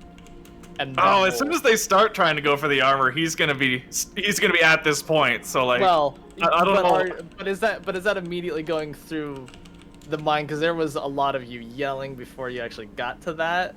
Where? Fair. Can I just ask really quickly? Where Yeah. are we? You guys have been brought down to like the actual jail cells. Mm-hmm. So you guys are you guys have gone through the office of Godric Demu and gone down some stairs to a point where you're like completely underground. And you and Eris are currently like being ushered into the cells by the guards that are holding you guys. And then this is kind of taking place. Okay. Mm-hmm. So Zane, go ahead and roll me a a grapple to see how much armor they're getting off you first. Oh, the dirty fuckers. Do they have disadvantage because my armor's not traditional? I'll say yes, but it's gonna be flat because there's more than one of them. Shit. That's a 12 plus 5, so 17. That is exactly a 17. So they're not able to get a ton off of you. What's your AC at right now?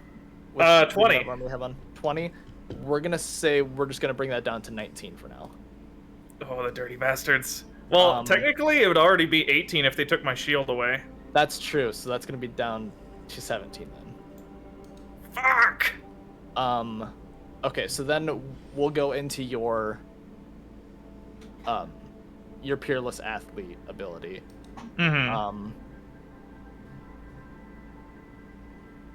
So if you want, I'll say I mean, you could use athletics for this if you want to try to break out of the manacle. Let me look at something real quick Yeah. just to see if there's anything on how strong these manacles would traditionally be. If I remember right, to escape manacles, acrobatics, or athletics, it's like DC 15 or something. but that was a while ago when I looked it up. So you do whatever you got to do, man. He's freaking the fuck out. As this is happening, Yeah, it's a I DC see 20. him struggling. I am going to whisper under my breath the verbal It components. does say just strength check though. Huh? It's not an athletics check. It's just a straight strength. But if I'm doubling the amount I can push, pull, or drag, that would seem to increase the power. You would get advantage, I would say. But it still would just be strength. Nah, it's only a +2 difference, I guess. I'll take it. What's she whispering at me? Well, so as I see him, go ahead. I'm gonna be real stickler on this. They would have taken away any of your. If it's a spell that costs components, you wouldn't be able to cast it. No component. Okay, go ahead then. Only verbal and semantic. Okay. But I will whisper it behind me, and I will use my hands just behind my back to, form the sigil needed, and I'm gonna cast Fog Cloud, so that they don't see if he does break the manacles, whatever he's doing to get away. Go ahead and roll me a stealth check to see if they're catching you casting. Okay. 10, 16. 16. Okay, let me grab their option real quick. 'Cause I don't remember. Head. What was it you said? 16. 16. Okay.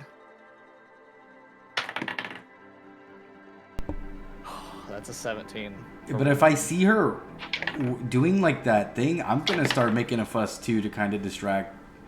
Spitting and screaming. I like spitting. I mean, and you screaming. you have your own guards on you though. But I'm gonna spit on them.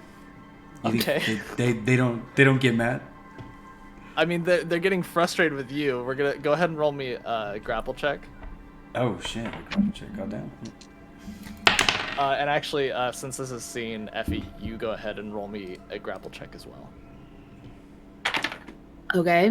All right. If this is just straight, what is it? If it's just For grappling, it's athletics or acrobatics. okay. 21. That's 8. Yeah. You... I rolled a 2. Oh no! That is a dice roll 18 and a dice roll 20 for, 20 for Eris and an 18 on the die for Effie. So before you're able to get your spell off, you are shoved into a cell and you feel the magic fizzle out. And Eris, I don't think you can beat a 29. I think you said it rolled a 20 for me.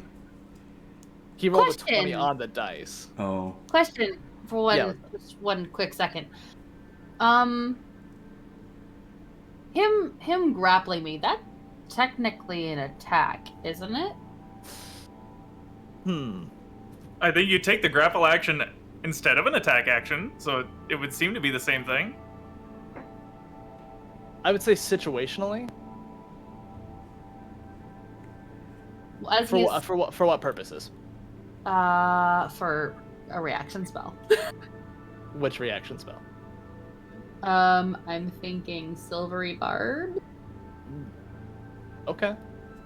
Do some Yeah, damage. I said Do that'd some be okay. damage. Silvery Barb does not do It doesn't damage. do damage. Oh. It gives them disadvantage, correct? Yes. Or makes them reroll? Yes, it makes them re-roll and use the lower roll. Okay. So that was an 18 on that one, but yours is still an 8. Yes, still. So they can't roll low enough. That's okay. I can also choose a different creature that I see within range to give advantage on their next attack roll, ability check, or saving throw. Oh, are you choosing that one then? No. I can do both. Oh, in addition to. Okay. Yes. Yeah, Yes. absolutely. After I give him advantage, I can then, or disadvantage, I can then give someone Right. else advantage. I'm gonna go ahead and give Zane advantage. Let's go. Okay. And remind me. So is that going to be on any? Attack, What is ability it? What check, is- or saving throw. Okay. All right. So Zane, you see both of them kind of get shoved in. You see the kind of magic that Effie was casting right after she cast her barb spell kind of fizzle out while you are being kind of handled by these guys. Go ahead and roll your with your divine with your channel divinity. Go ahead and roll your strength check with advantage to see if you can break out of the manacles. Yes. So my first roll was a 6 on the die, but my second was an 18 on the die with my +3 strength. So okay, 21. All right, you break out of it. They're immediately going to start attacking. That's fair. I would not expect anything different. Go ahead and roll an initiative. There's not a fog cloud, right? No. Damn it. That is an 8 initiative. So +2, so 10. That is a 14, a 12, and a 4. What's up? Question. If I have a spell Yeah. that is a racial ability or comes from my race, but it also has a material component, do I still need the material component? Which one is that? Gust of Wind. Because it comes from my racial ability. You wouldn't, but currently you can't cast spells. At all? The cell they have you in is essentially an anti-magic. Oh. Which is why they were so quick to get you in there so that your fog cloud wouldn't actually activate. Gotcha. Okay. Okay, so 2 of them are going to attack Zane. That is going to be a few.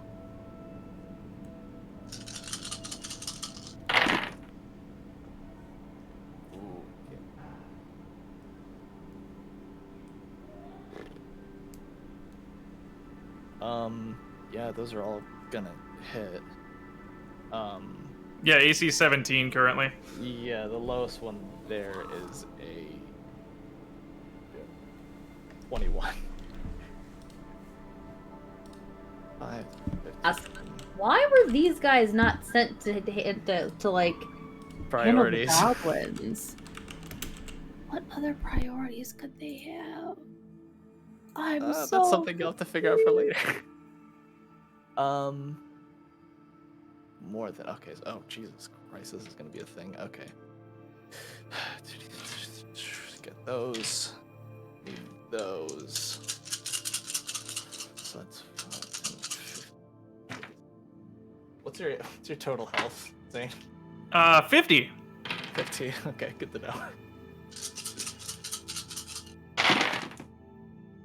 That's a lot of dice. That's a lot of dice. What the fuck are they hitting you with? A That's a lot of ballista? dice. They're beating you Great up. swords I mean, I'm gonna be honest. Whoa. They're using great swords in this small enclosed space. It's not that enclosed. We're in a cell block. It needs a bunch of. You're not in the cell block, but you're like in the cell area. There's like an open area and then the cells. Whatever, fucking kill me, man. No, wait. They don't declare. They don't declare. They declare non-lethal. I know they do.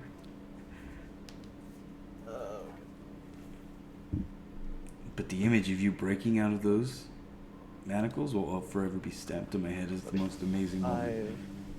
46. That's a total of 52 damage.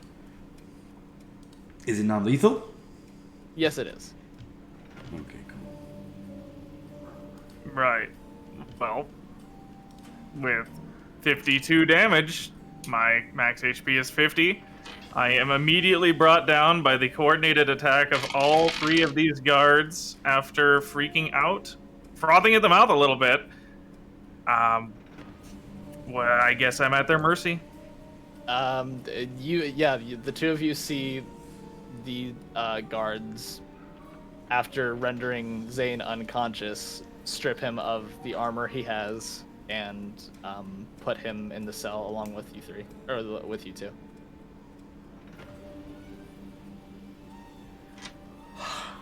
Don't look, Effie. Please don't look. I will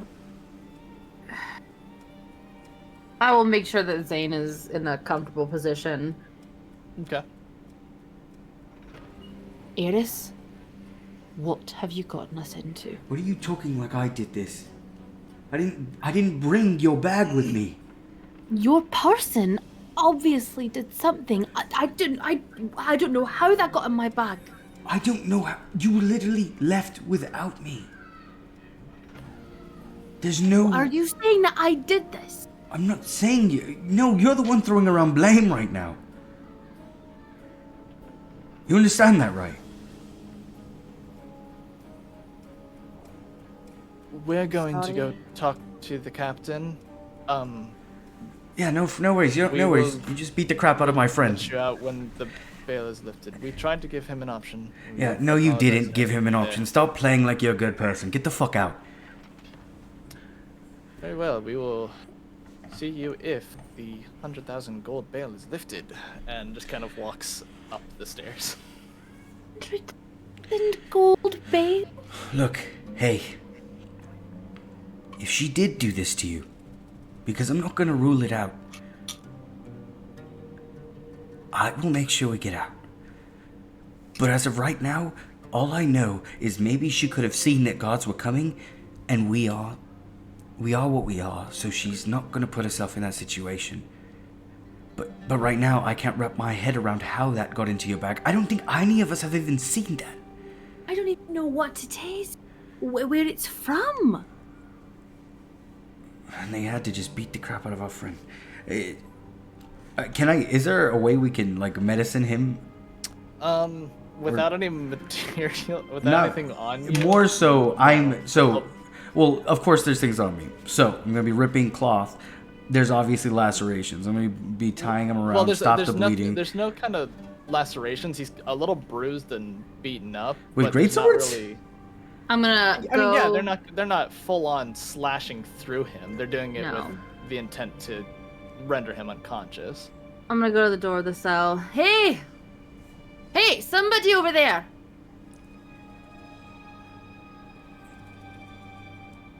They're not going to help nothing. us. Don't ignore me!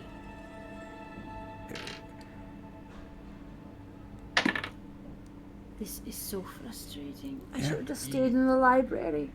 You hear a door upstairs open up, and you see Godric Moo, the guard captain, walk down. Godric! Look, I know you don't want us to have our things, but can you at least give me one of the potions of healing from my bag? For Zane. You know we're not thieves. Okay, you know we are not thieves, and she gestures to herself and Zane.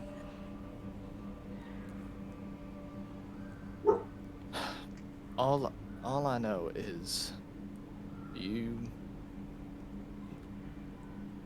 object of the king's went missing, and you had it. I don't even know what that was. King's crown. How would I get it? I'm a first year. That's what we're trying to investigate. Look, investigate all you want. Give me some sort of... I have potions of healing in my bag. Can you give me one of them so I can bring him back to the waking world? Alright, I can do that for you.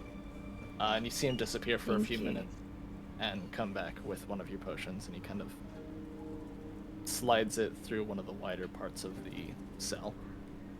She takes it, goes over to Zane, tilts his head back, pours it in his mouth.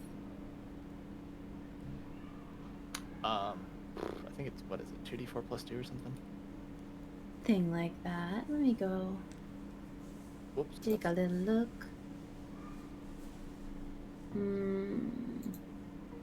2d4 plus 2. So, you're Yeah, if gonna you get wanna roll, that. go. That's 4. Hey, 2 4s, so 10 total. Okay. Zane, you wake Nice. up with 10 health. Oh, what happened? He kind of feels around. Oh, no. No. Oh, it's okay. It's okay. Calm down. They took it. No. Yes. You listen. You're gonna get it back.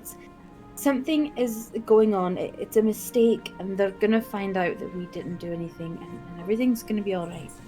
No, you don't understand. I can't be without my armor. Is it only us three in here?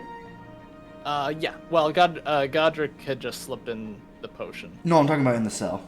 Oh, in Yeah. the cell, yeah. It's just us, Zane. No one's gonna attack you. I promise. Unless it's guards, and then in which case, well, He scrambles up kind of on his knees.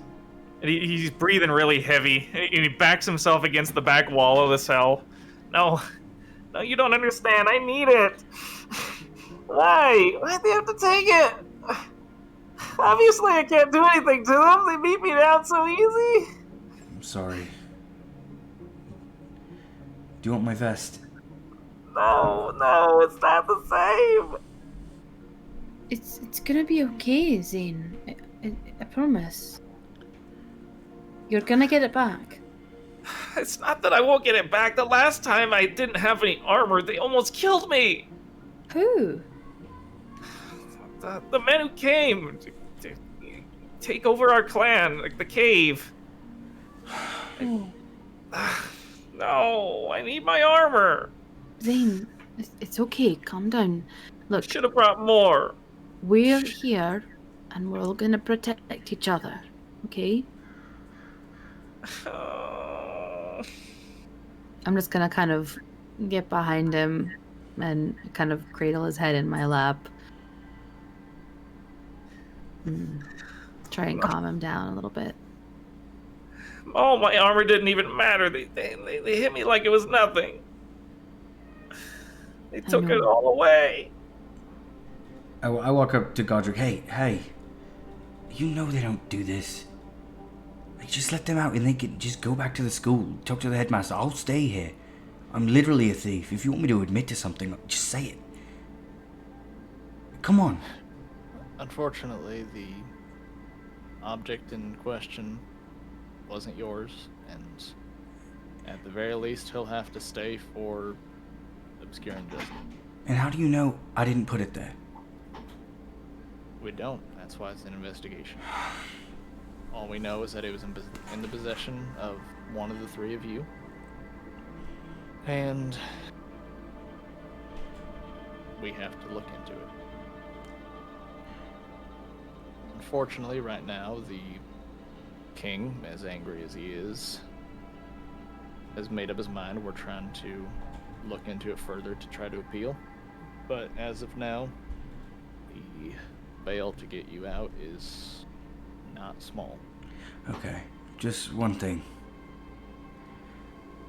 I promised them a meal. Dinner's on me. Can you bring in dinner? We can get you some food. Yeah, okay, thank you. And then I just go back and sit down with them. He leaves without any other word. Eventually, a couple of other guards, more of the ones that like you guys have seen more around town, the ones that are not as high caliber, kind of bring your food down and give you guys a good meal to eat with some drinks, and you guys are pretty much posted up there for the night. Zane does not eat or drink anything. Okay.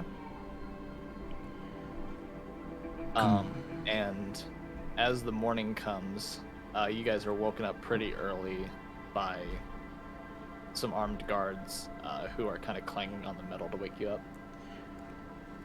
Zane didn't sleep either. He's sitting there shaking, staring off at the door. Okay.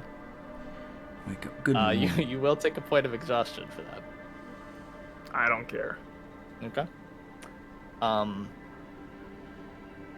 one of them kind of, who's clanging on it, wakes the other two up. All right. Your bail's been lifted. Somebody's here to pick the three of you up. Wait, What about breakfast? bail was lifted, or someone paid for it? Those are very different things. Oh, yes. Well, you're right. It was paid for. By who? Headmaster? I wasn't given a name. That's something Godric would know.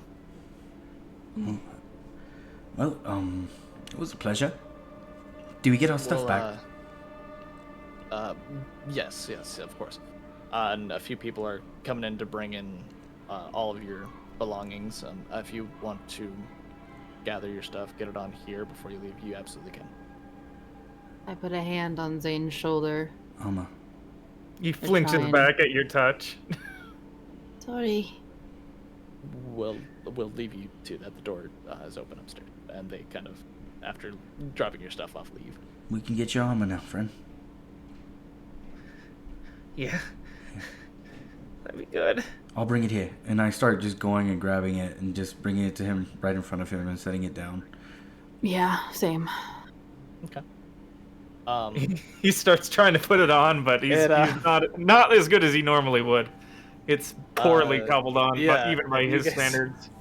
You guys can tell it's taken him a little bit longer to get ready than normal. Eris, you lived with him for a few days and listened to his routine of getting it on.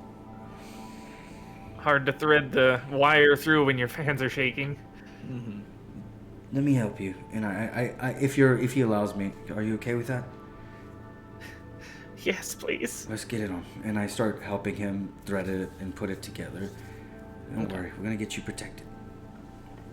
I'll look through all of my things and make sure that nothing was taken or nothing was put there. I'm looking through your belongings. There's nothing that's been taken out. There's nothing that seems to be added in there. The same goes for the other two of you guys. You still have the book of the celestial writing on it. Sick. Okay.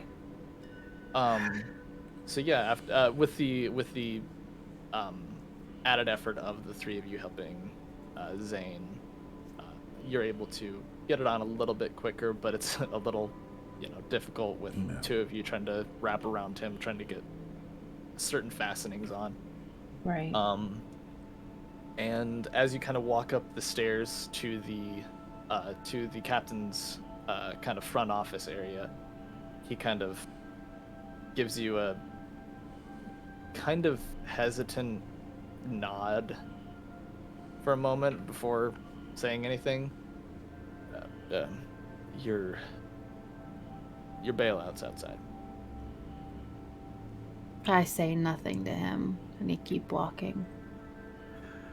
Names. Of who? Those three that took my armor from me. I am not going to be giving you those names. I'm gonna find out. Whether you tell me or not, you're gonna pay. Sir, if you're going to be acting this way, we're Come going on. to have No, to he's stay just another night. he's just upset. I put my arm around him. Yeah, and I just whisper, "We'll find those names." And I just keep walking. Like, don't worry, he's just talking. It's fine. Let's hope so. Yeah. No. This men are great men. And then I just kind of just escort him out. Don't worry.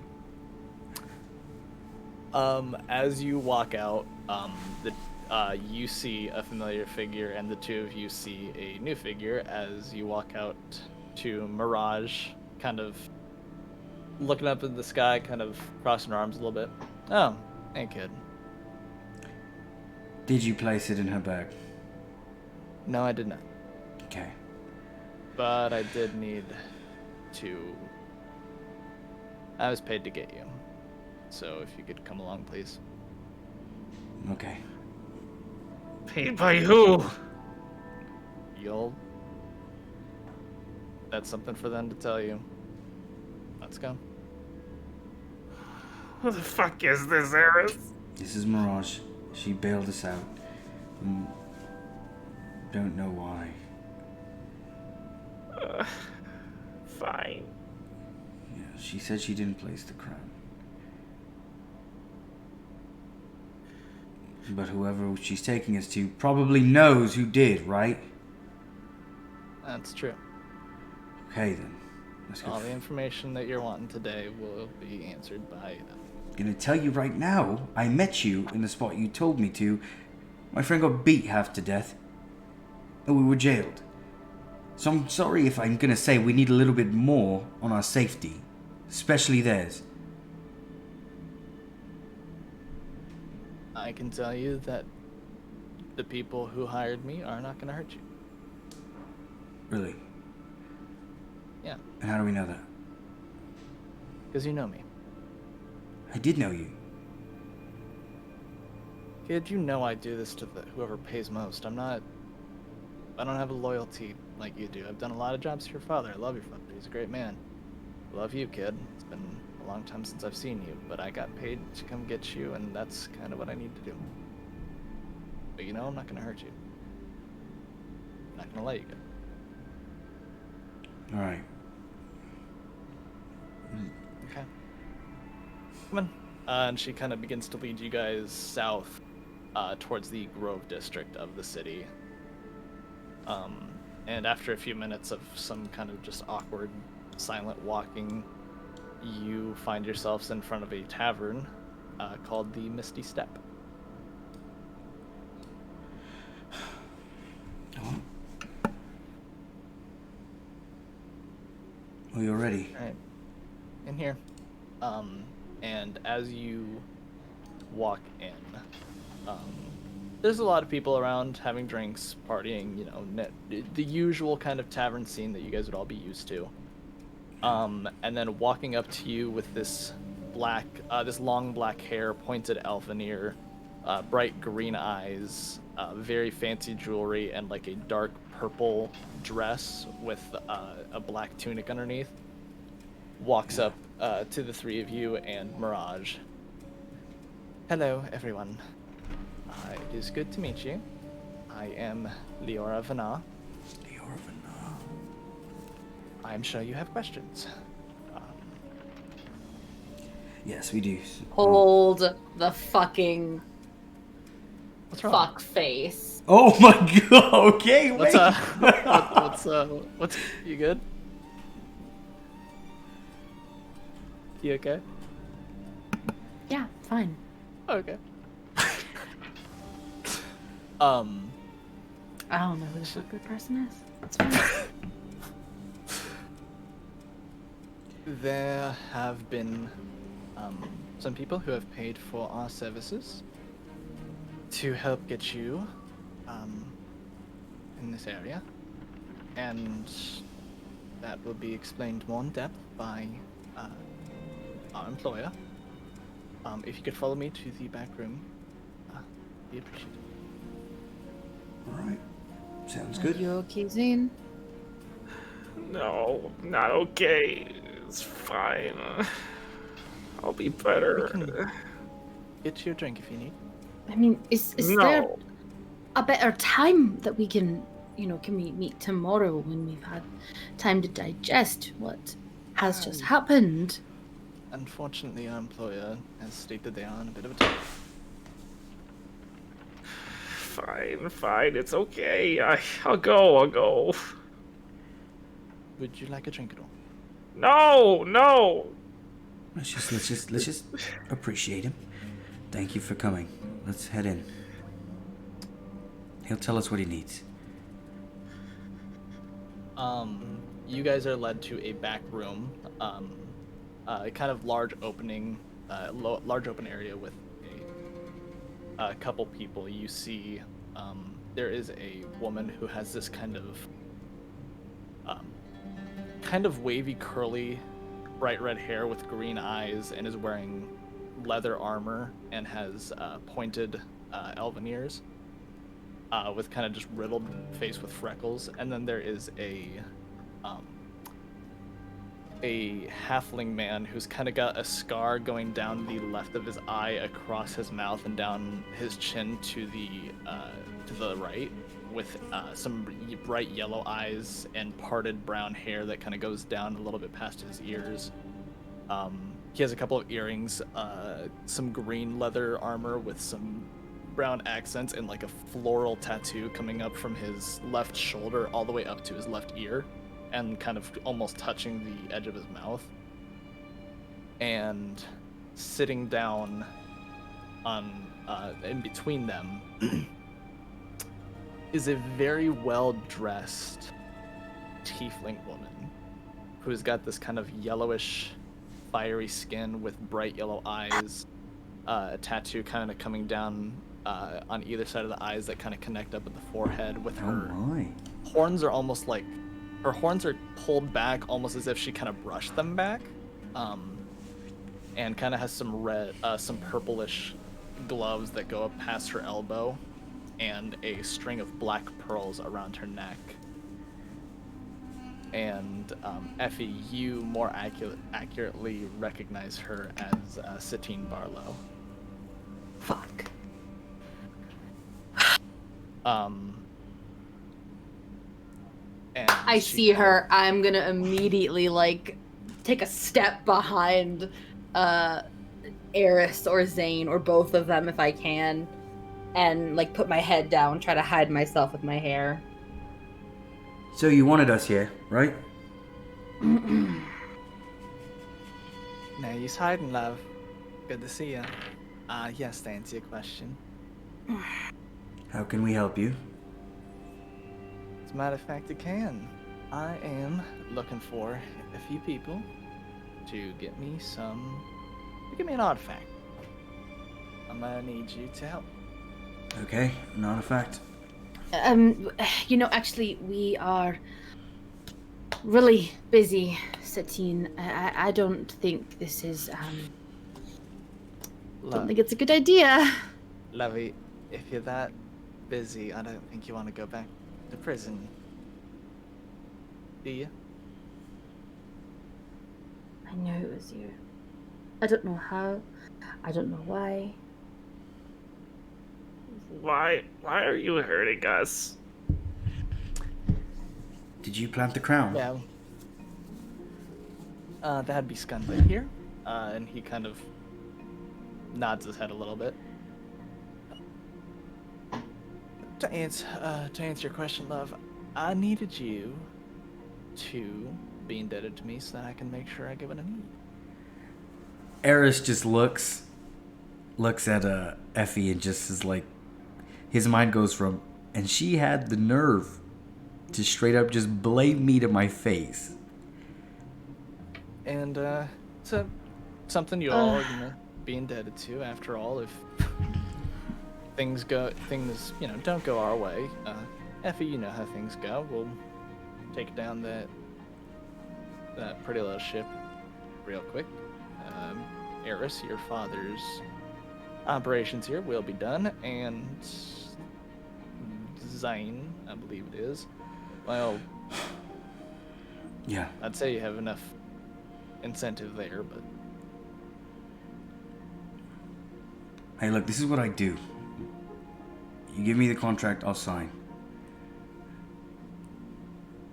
all right, very well. For the others, I'll help. But if it was just up to me, you wouldn't get me to do anything. We have ways, kid. All right, so there is a cave. It's about half a day's walk southeast. We need you to go in there, get an item for us, and get out. You bring it back, slate's clean. Alright, how big is the item? Carryable? Wait. The whole slate is clean. Today's slate, kid. That's it. And how big is the item? Is it pocketable? Got a big enough pocket, sure. Alright, so backpack. Probably best to put in a bag of sorts. Of course. But it is a sapphire. You're gonna want to get it. It's called the Black Star Sapphire.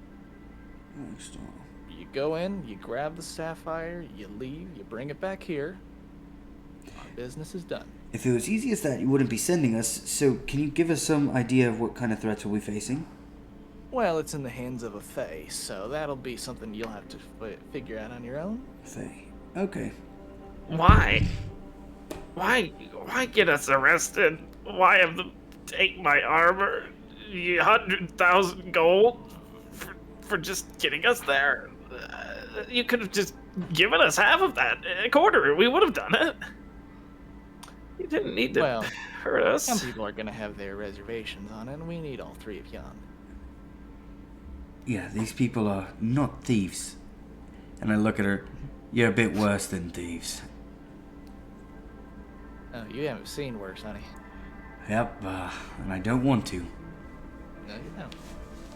And now, of course, we do know what makes a couple of you tick, so information for later.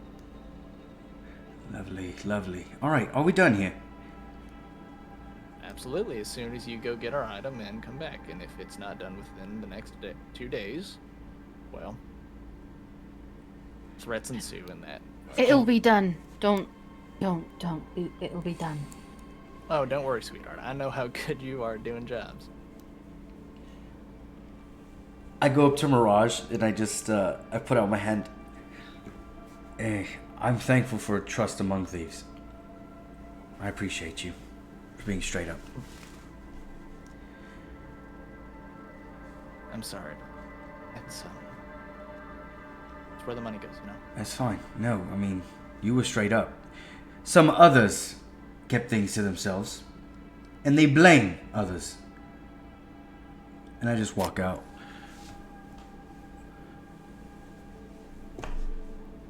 I'm gonna go pack. And I just go get my stuff ready. And that's where we're gonna end this week.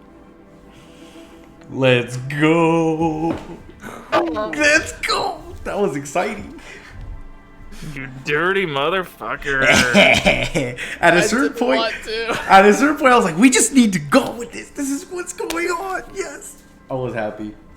Logically, I knew I should have Yes, just gone with no, it. no, But Zane, look, no I way, know- Jose. I know. I know what Zane would do, and that's what I was like. I I know. wanna just do this. God, that was good. Oh my God. See, I didn't know you knew, and I was like, I was like typing. I was like, hey yo, this is crazy. Yeah, that was freaking me out. I loved it. For your guys, for a little bit more of your guys' information, those guys were as if you were to be, you guys were at first dealing with just kind Those of were like Crown's Guards. straight out of the academy, like straight out of the academy cops. Those guys were like Secret Service. Special Forces. I Yeah. knew it. Oh my God, that's so sick. Sense knowing that it was like the king's crown, why they would bring in the big guns instead of just having, Mhm. The Regular normal guard people. handle it. Yeah. No, that makes sense. Like on the outside, knowing what's going on. Oh, but you guys, we were confused. We was confused. I liked it though. I do. Dirty DM. Dirty DM. What? You dirty boy. You a dirty boy. All right, everybody. Leora? Fucking Satine? Scarlet? If it makes you feel better, the other one was Sifa. Yeah, I don't know any of these names either, audience. So you're good. Okay. You're good. You're not Yeah, out they're of the news loop. to me. Yeah, you're not out of the learned a loop. Great deal. I would actually say Eris would know of Leora. Sick.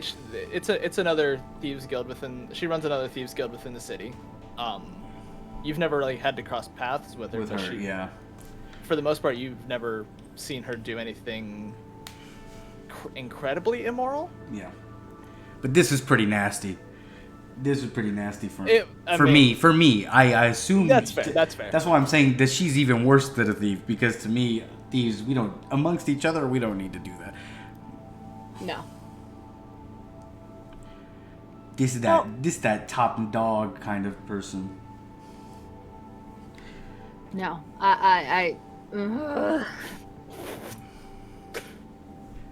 Oh man, a lot of things came out this week.